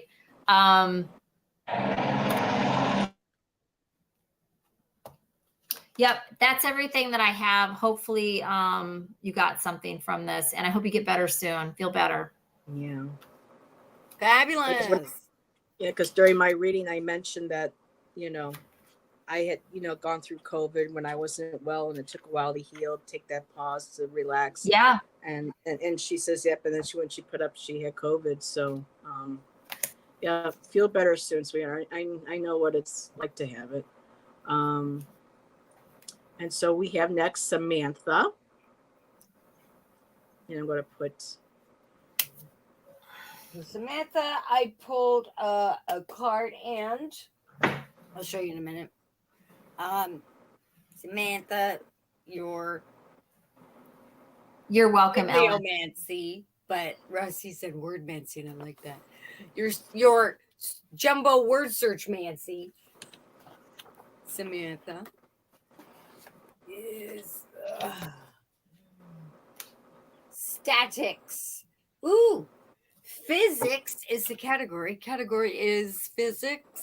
Number 19. Statics is your word. From your guides, want you to know statics. Watch out for the zzz when you walk across the carpet. Number 19, and it's from the category physics, which with my dyslexia I could also read as psychics. Yeah, so take that as applies. And then the card you got from the what is it called again? Is it the Bright Tarot? The Bright Future Tarot was the 7 of Wands. It's slightly, just a little bit different than the RWS. Competition and confidence. So, Samantha, if you're going to compete in something, or you're up against someone else for something, have confidence about it, whether it's a written test or verbal or a job interview or carnival games and somebody else is beside you trying to win the prize. Whatever the competition is, have confidence in yourself, and that, project that you get a positive end result, regardless of winning or not. If you're happy with a positive end result, doesn't matter if you win, but have confidence either way. If you really want to win it, believe you will. I think that's it. That's what I got for Samantha. About that up, you close. All righty. Thank you, Miss Teen. Oops. That's all right. So Samantha, the cards just read perfect message. I'm using the Oracle of the Seven Energies, and I got the Uncharted Sea, which is water. So this is about direction here. And you are, according to what I'm seeing from the cards here, water is very intuitive. And you are in uncharted waters. You are developing abilities that your guides are trying to speak to you here. Ears wide open, so you're hearing things. Your guides are you're experiencing, maybe hearing your name, hearing, smelling, signs, things that you think are just, oh, that's just a coincidence. But in the back of your mind, it's saying, no, but that's kind of, maybe that's not coincidence. Start trusting, because it may be that you're not used to having your abilities. You may be starting to develop them, and you're unsure of how to use them or what to expect from them. And so the ears wide open is your guides are talking to you, whether through dreams, through clairaudience, where you can hear, and that could be through what other things that people say, or you hear in a song that catches your attention. Because the next card I did get, which makes me feel like that has to do with you connecting to your abilities, your guides, is I got the land in between. And so it's like, here's you, here's your guides, and you're meeting up at this beautiful temple. So you're meeting in that dimension between. You're starting to come together, and I'm feeling like this is really maybe in dreams, especially. The next card right in is seeing beyond. So yes, you are developing your sight. They're encouraging you to. I'm feeling like maybe you're kind of slowly stepping into it. I did get, earth magic, and she's got her feet on the ground. So making sure that when you start working with them and start connecting, they said the best thing to do is to get out into nature, like Allyson was saying earlier. Go outside, sit down, put your feet on the grass, reconnect with the energies of Mother Earth. I don't know if you have a connection with maybe plants, flowers,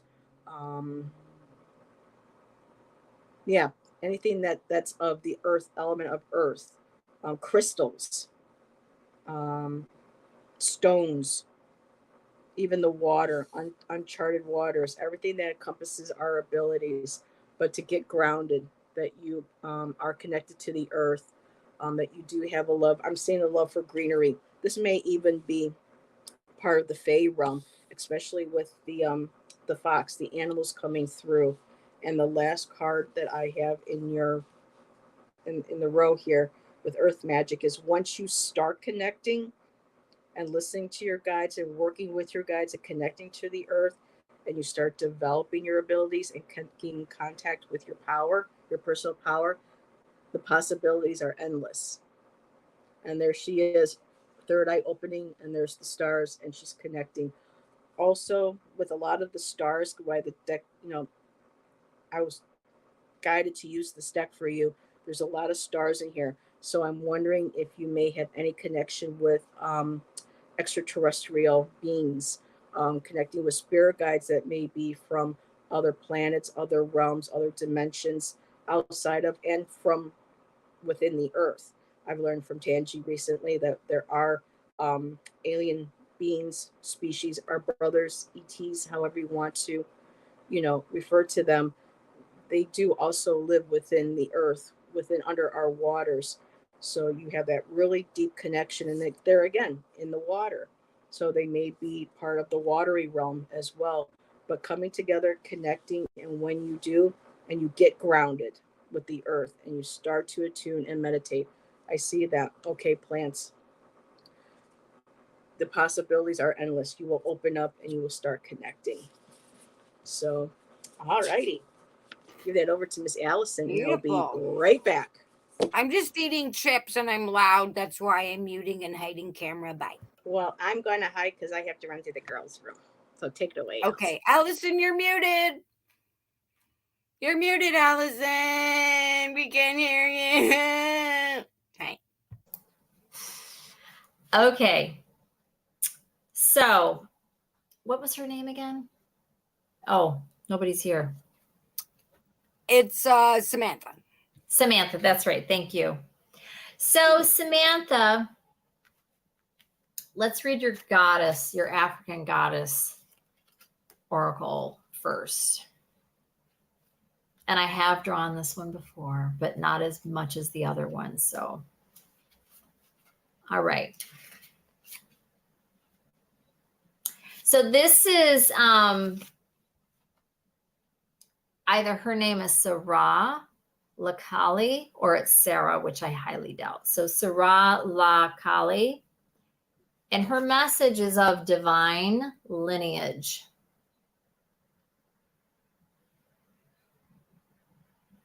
Ugh. These cards are so beautiful and you just cannot see them because the lighting and the device that I'm using right now. So I apologize. So great ancestress Sarah Lakali, meaning Sarah the Black, was an Egyptian prophetess and the patron saint of the Romani people. Oral history says that Saint Sarah had the highest divine lineage. So this is her guidance message. Your ancestors protect the Holy Grail. The Holy Grail is you. Divine walks beside you and within you. Trust. The embodiment message. Your ancestors want to remind you that you are not alone. They are rooting for you. They ask you to honor your spirit guides and call upon the power of the divine. Here we go. Create or nourish your ancestral altar or shrine. Unbury your ancestors. Speak their names. Your divine lineage ancestors may be blood related or culturally or spiritually connected. And the goddess declaration or mantra is, I am my sister and my sister is me. This is so beautiful. I love this. I've been getting the message of trust a lot. Nice. So, Sarah Lakali. Okay. So, Flowers of the Night Oracle. The overall message is one of clarity. Right? And you'll see this butterfly here has a little skull, which is about, a beginning, right? And that's the sea moonflower is the flower there. This card is so pretty and it looks horrible on the screen. I'm going to stop talking about that, but it's just bugging me. So clarity is the overall message here. You have influence, transformation, and restore. This is all about this message. That's what I'm getting. I feel like you, this is about connecting with your dead, your relatives, people that have crossed over. Could be your guides too, but I'm not getting that. So you might have a grandma that's hanging around or a great uncle you never knew or whatever the heck, but all of this is clarity, like it's clarifying to me that what it is that's what the message is. Plus there's this skull right here on this beautiful moth. It's a moth, it's not a butterfly. And then you have restoring them, right? If you listen to what the message said, transformation, influence, they are the influence, whoever this is. You might even know who this is. And again, like in the message said, it doesn't necessarily have to be a relative. It could be somebody that you knew, somebody that, your mom's best friend and she watches over you, whatever. This is about something that's died, your grandmother. Great. Right? So there's that. And then I also pulled from the Earthly Souls and Spirits Moon Oracle. And I got mystical as the overall energy, divinity, infinity, and manifest. It's all part of the same thing if you think about it. And these are the cards that would come out from this deck. This is as close as it's going to get to be the same message. So manifest, it's about actually doing this, making it happen. Infinity, because we are eternal. All of us are eternal. And divinity, because you would be connecting with them, through the divine. Mystical, you can make this connection, right? So it's all one and the same. You got ancestors, the dead, your grandmother saying, do this. And if you haven't already done it, and you don't have to do this, honey, do an altar. It's so powerful and it's so huge. You can kind of see mine, right? Like over there where those candles are burning on that chest. I have all these pictures of my relatives and other people, and there's the angel, and I put out food that's not perishable, candies, that kind of stuff. I put out coffee, water. It's very powerful to do that. Just a suggestion. You don't have to do it, but it's very fun. You can stand there and chat and just talk, and you can do prayer, and you can do all kinds of stuff. And and then and then I pulled from the animal deck. And again, it's often not connected, but sometimes it is. And I got rabbit, which is fertility. And the message is your creativity is at its peak. So work on your altar, right? Or I'm manifesting this or working on this or whatever. But I got rabbit, and it's about your creativity. So, and this would be a creative venture if you work on this, but absolutely if you, set up an altar and, you can put whatever you want on an altar. And again, just do that if you want. I'm just throwing that out there. All right, I'm done talking. Hope that was helpful in some way. And if you believe that was your grandma, it's probably your grandma. That was beautiful. Awesome. I love all these reads. So our next person is Miss Sharon Strawberry Rhubarb Tarot. She says she would like a card. One card. Does she have one card? Sure. Here you go. Yeah, sorry. Go ahead. No, you're just joking. I was just joking. I'm like, here's a card, just random. Here's a card. One card, goodness. huh? Well, I got 3, so I'll just pull her one. Do a read with one card. I'll pull her one card. I pulled 3, but it all says one message, so it'll. Well, I'm gonna do both. Okay, I accidentally got to the answer page, and it says Task Force number 29 on page 270. But I want to pull a proper page for Sharon. Task Force number 29, page 270. But I want to do that. What do I got? It landed right on Mary Poppins, and above it, Lion King, La La Land. Music Man. And my finger was kind of like on that section. Number 69, Sharon. Word list is musicals. Category is musicals. Number 69. La La Land, Lion King, Mary Poppins, and Music Man. There's My Fair Lady. It was right on Mary Poppins and Lion King. Number 69 musical. Do you want me to say anything else? Like, no. Okay. All right. Your card, Sharon. Your Star Wars affirmation card. You need a task force to help you get past your writer's block. Maybe something. This musical. Is crazy. Put on some musicals, or maybe get inspired to write some kind of musical. Mm-hmm. This is perfect. Oh, of course. Being in the middle. Sharon gets Wise Master. She does. Yoda. He has guidance for you. True wisdom. Wait. True wisdom comes from both knowledge and experience. But you don't have to live 900 years to become wise. Teach yourself one new thing a day. Wisdom comes in many forms, it does. Sharon. So,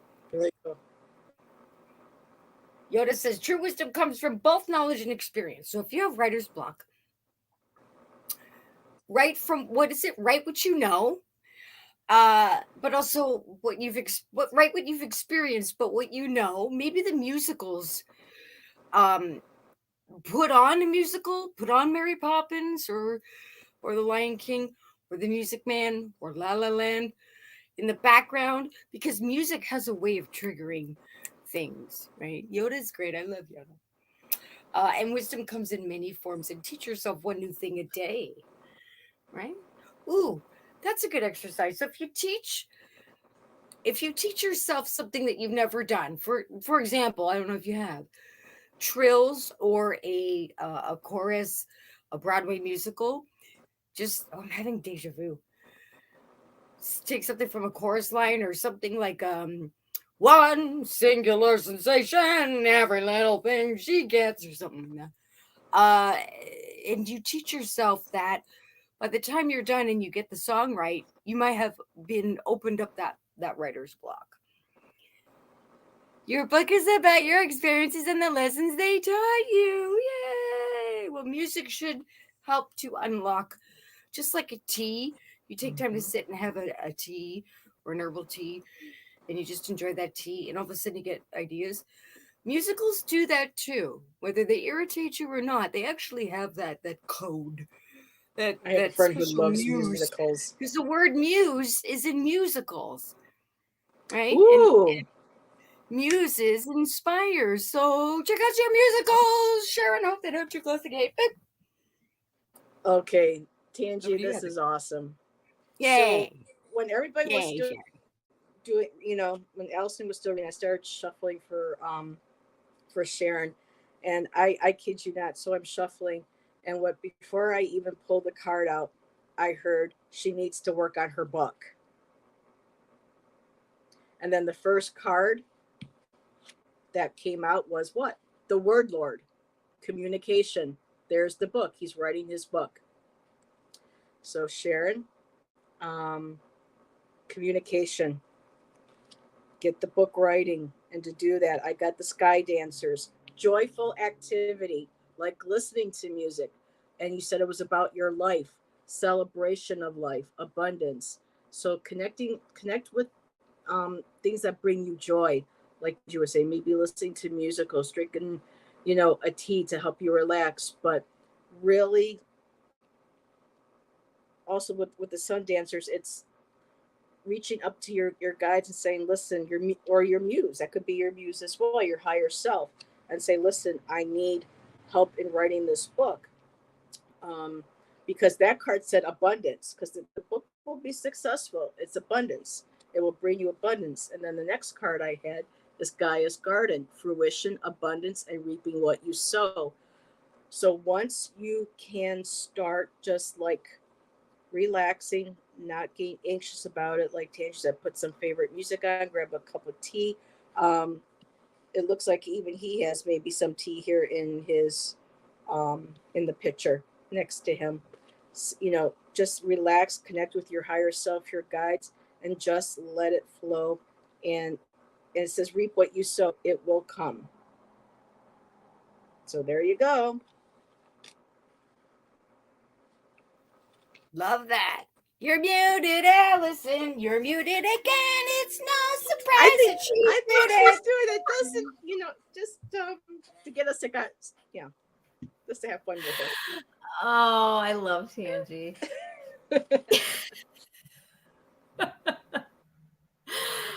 Okay. So this deck kind of freaks me out. Just saying. I don't know why we're doing this, but I'm doing it. They can do this one. My son used to do this when he was little all the time. Oh, I can't do that. Not anymore. Ow, that hurt. Okay, Sharon.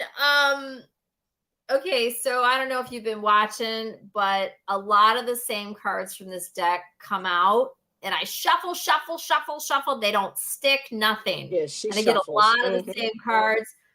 So I did that for you. A card came out, and then I was like, you know what? And I put it aside, and I shuffled again, and I pulled out another one that I often pull. And I was like, you know what? And Heather was still going. I put them all together, and I'm like, let's do this again. You know, just to see if I could get something else, you know, whatever. The same card came out. I'm not kidding. Like, what is going on? Anyway, so this is your card, and I've read it already tonight, I think just once, but I've pulled it many, many times for other people. This is truth. Nundi. So she's the one that lived her truth. Anyways, I'm not going to read about her again, because if you were on here, you already read it, but I'll read the message. I mean, about her personally as a person, who she was. So her guidance message is get real. What is your truth? Truth telling matters. Being able to hear the truth matters just as much. And you're pretty outspoken, Sharon. So just, you know, you would know probably what this means by the time I'm done reading this. So you take with it from you, what you take from it, what you will. And you're a reader too. So, okay. So embodiment messages, tell the truth. Each person has their own version. Speak yours. Words have impact. Remember that we all have triggers. Think before you speak and listen with compassion. Be gentle and stay calm in truth-telling conversations.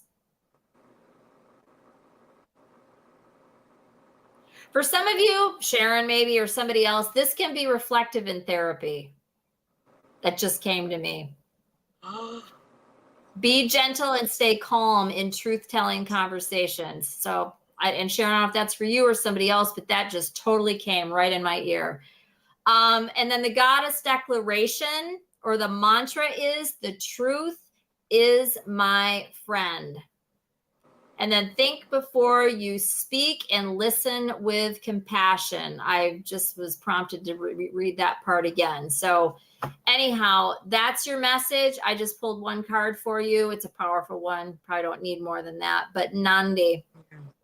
Nandi. Truth. Yep.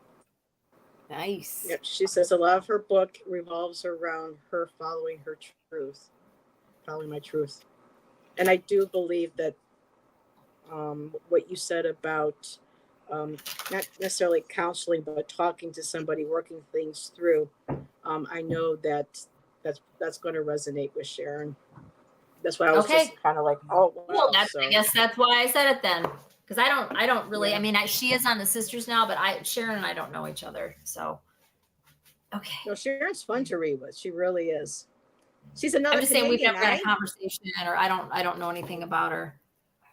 I would like so well. I do want to get her word Nancy.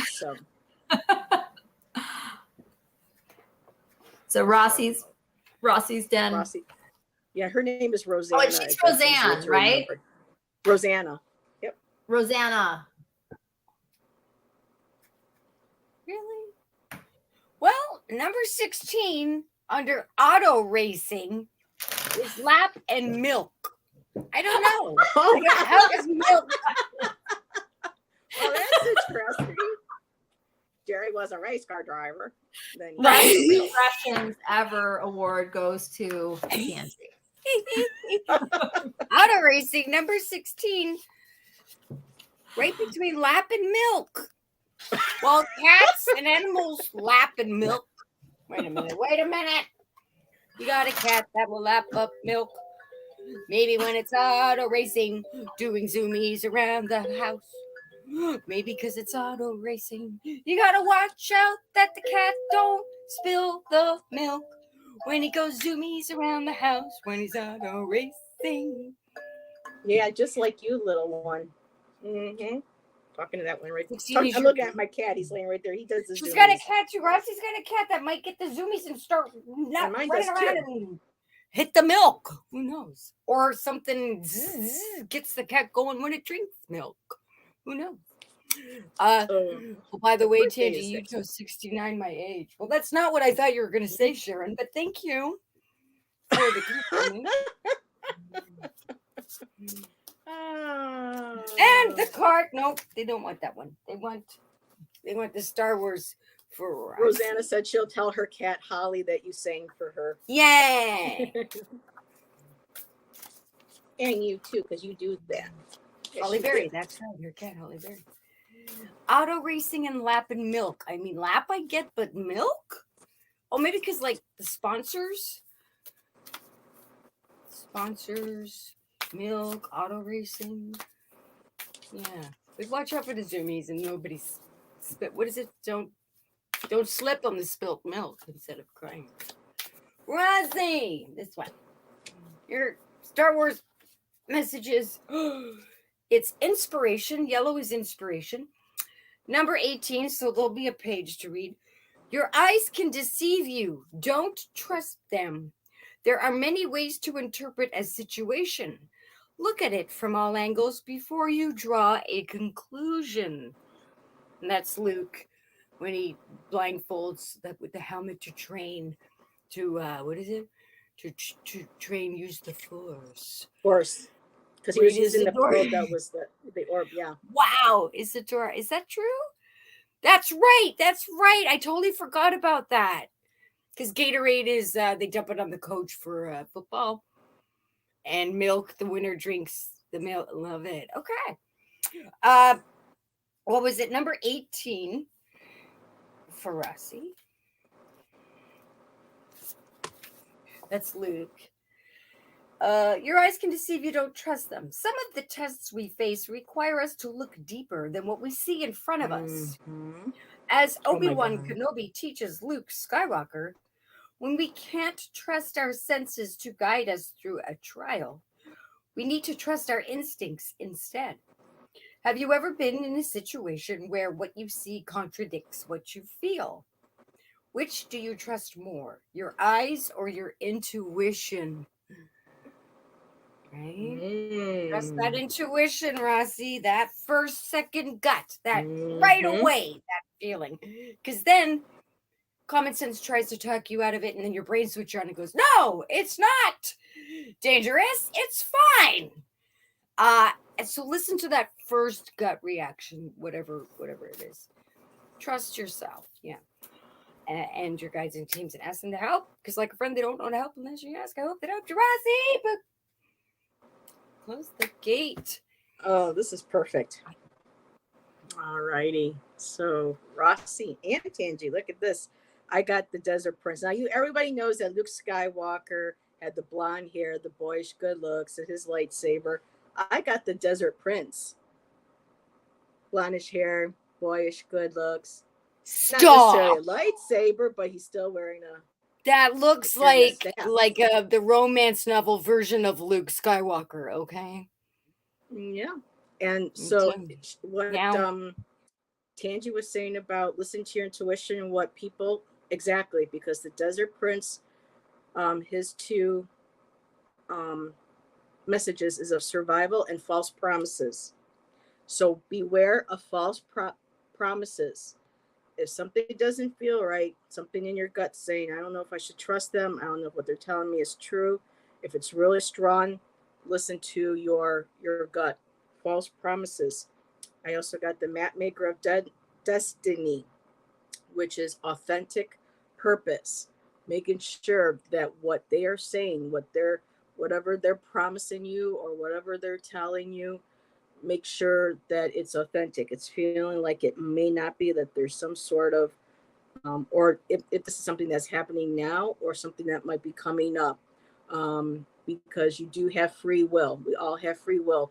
And if, we maybe agree to do something, but yet at the same time, you feel like something isn't right, you have the free will to say, know what, I'm not to back out, to say, I don't trust, put up those boundaries if you have to.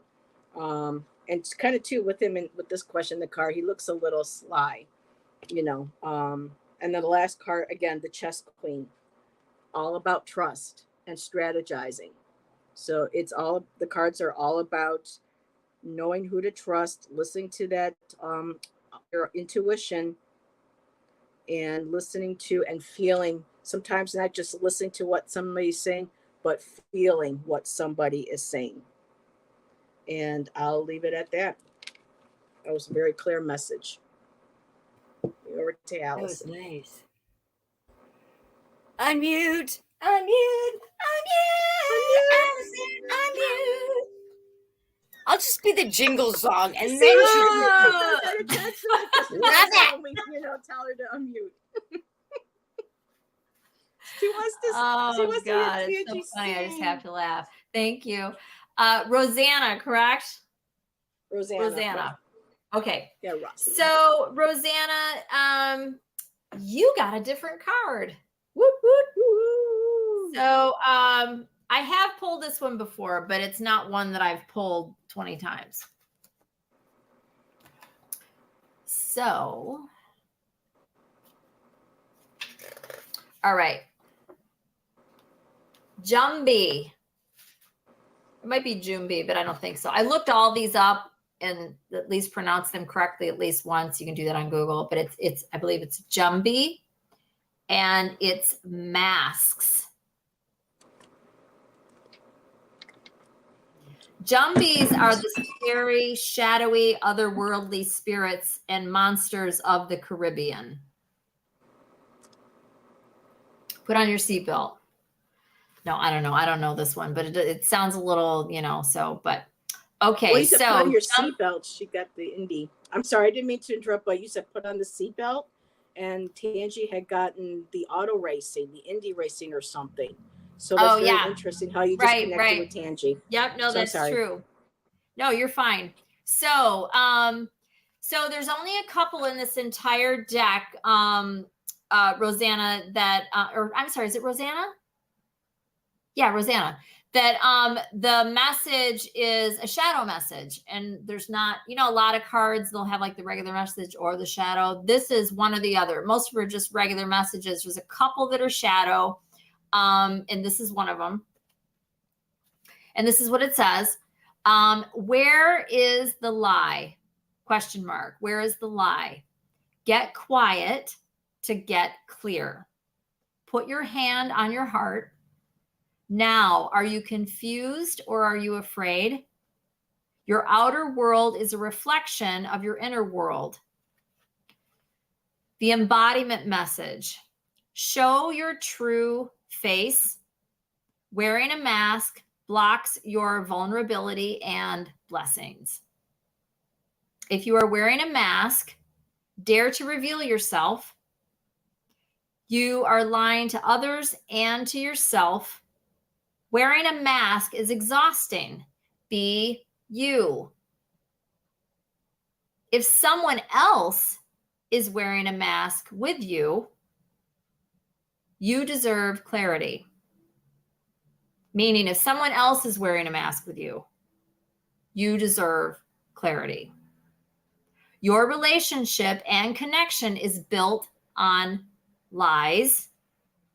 Their mask is a projection of your own. So obviously, take what applies here, right? If it's not obvious, think about it later. If it jumps right out at you, great. But there's something here. And the goddess declaration is, or the mantra, I am willing to remove the mask. This is a very powerful deck, and this sounds very dramatic. Hopefully you know what it means. I don't feel like this is frightening or scary in any way. And we've all done this in some way or form. So hopefully this makes some message or sense to you. And there's something here covering whatever it is that you said. The card is culturally appropriate. Why won't this go away? There we go. Where I was born, they have masks during Carnival. Yes. So That's the Jumbi message. And the Flowers of the Night Oracle message is,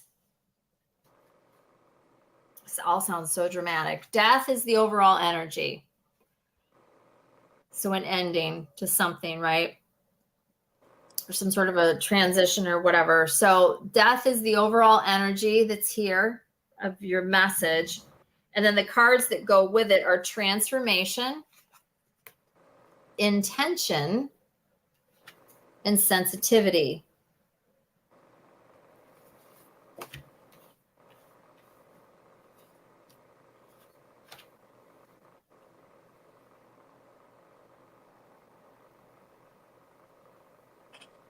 I feel like what this is saying is something has ended in your life, or is about to, or is in the process of, and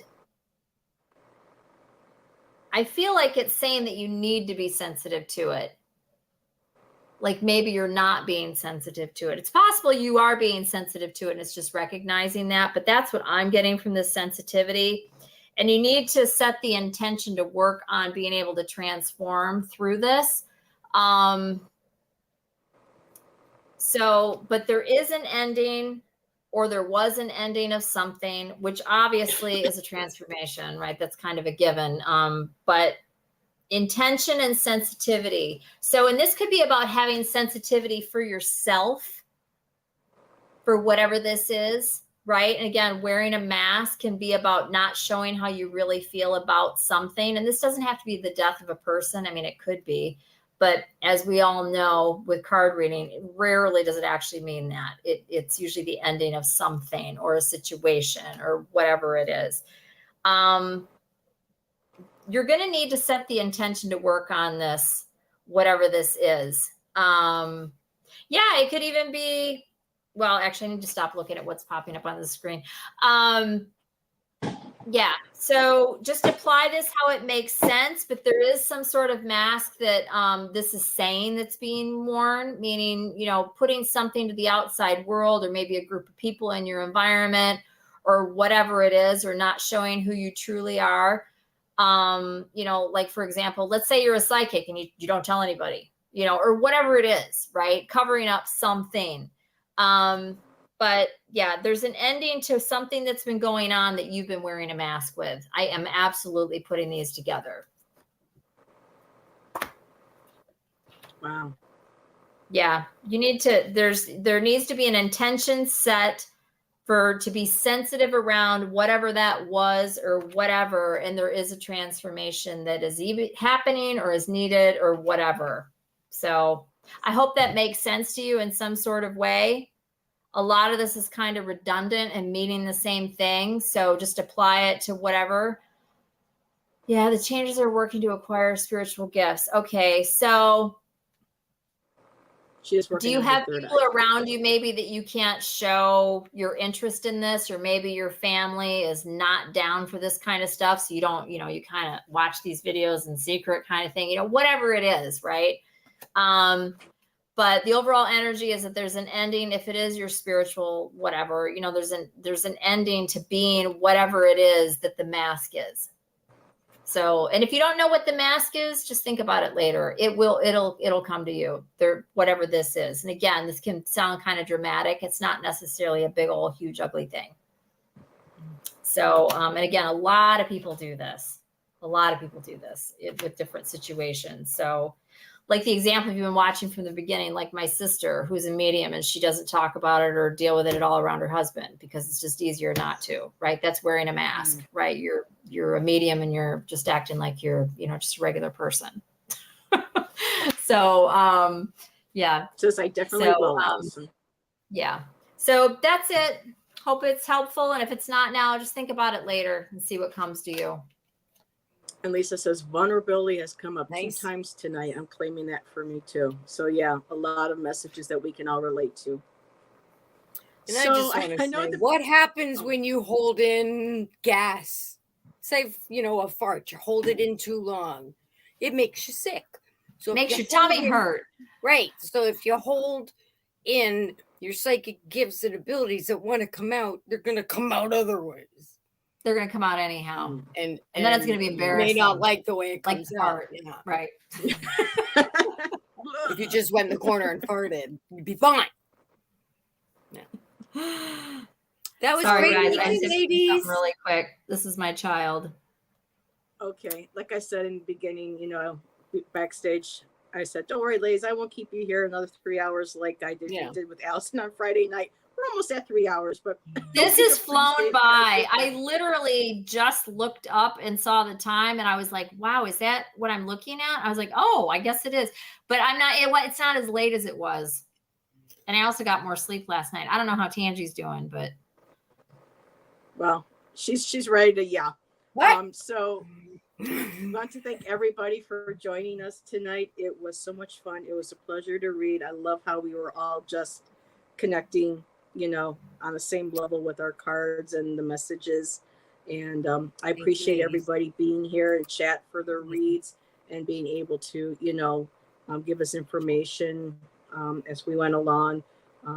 It really helps us, especially in developing our abilities and helping us trust in with what messages we're getting, from our cards and from our guides. So Rossi said you guys are on fire together. Woo! Aw, thank you. Yeah. And Michaela said, this has been such a magical night. Thank you, everyone. I really enjoyed this.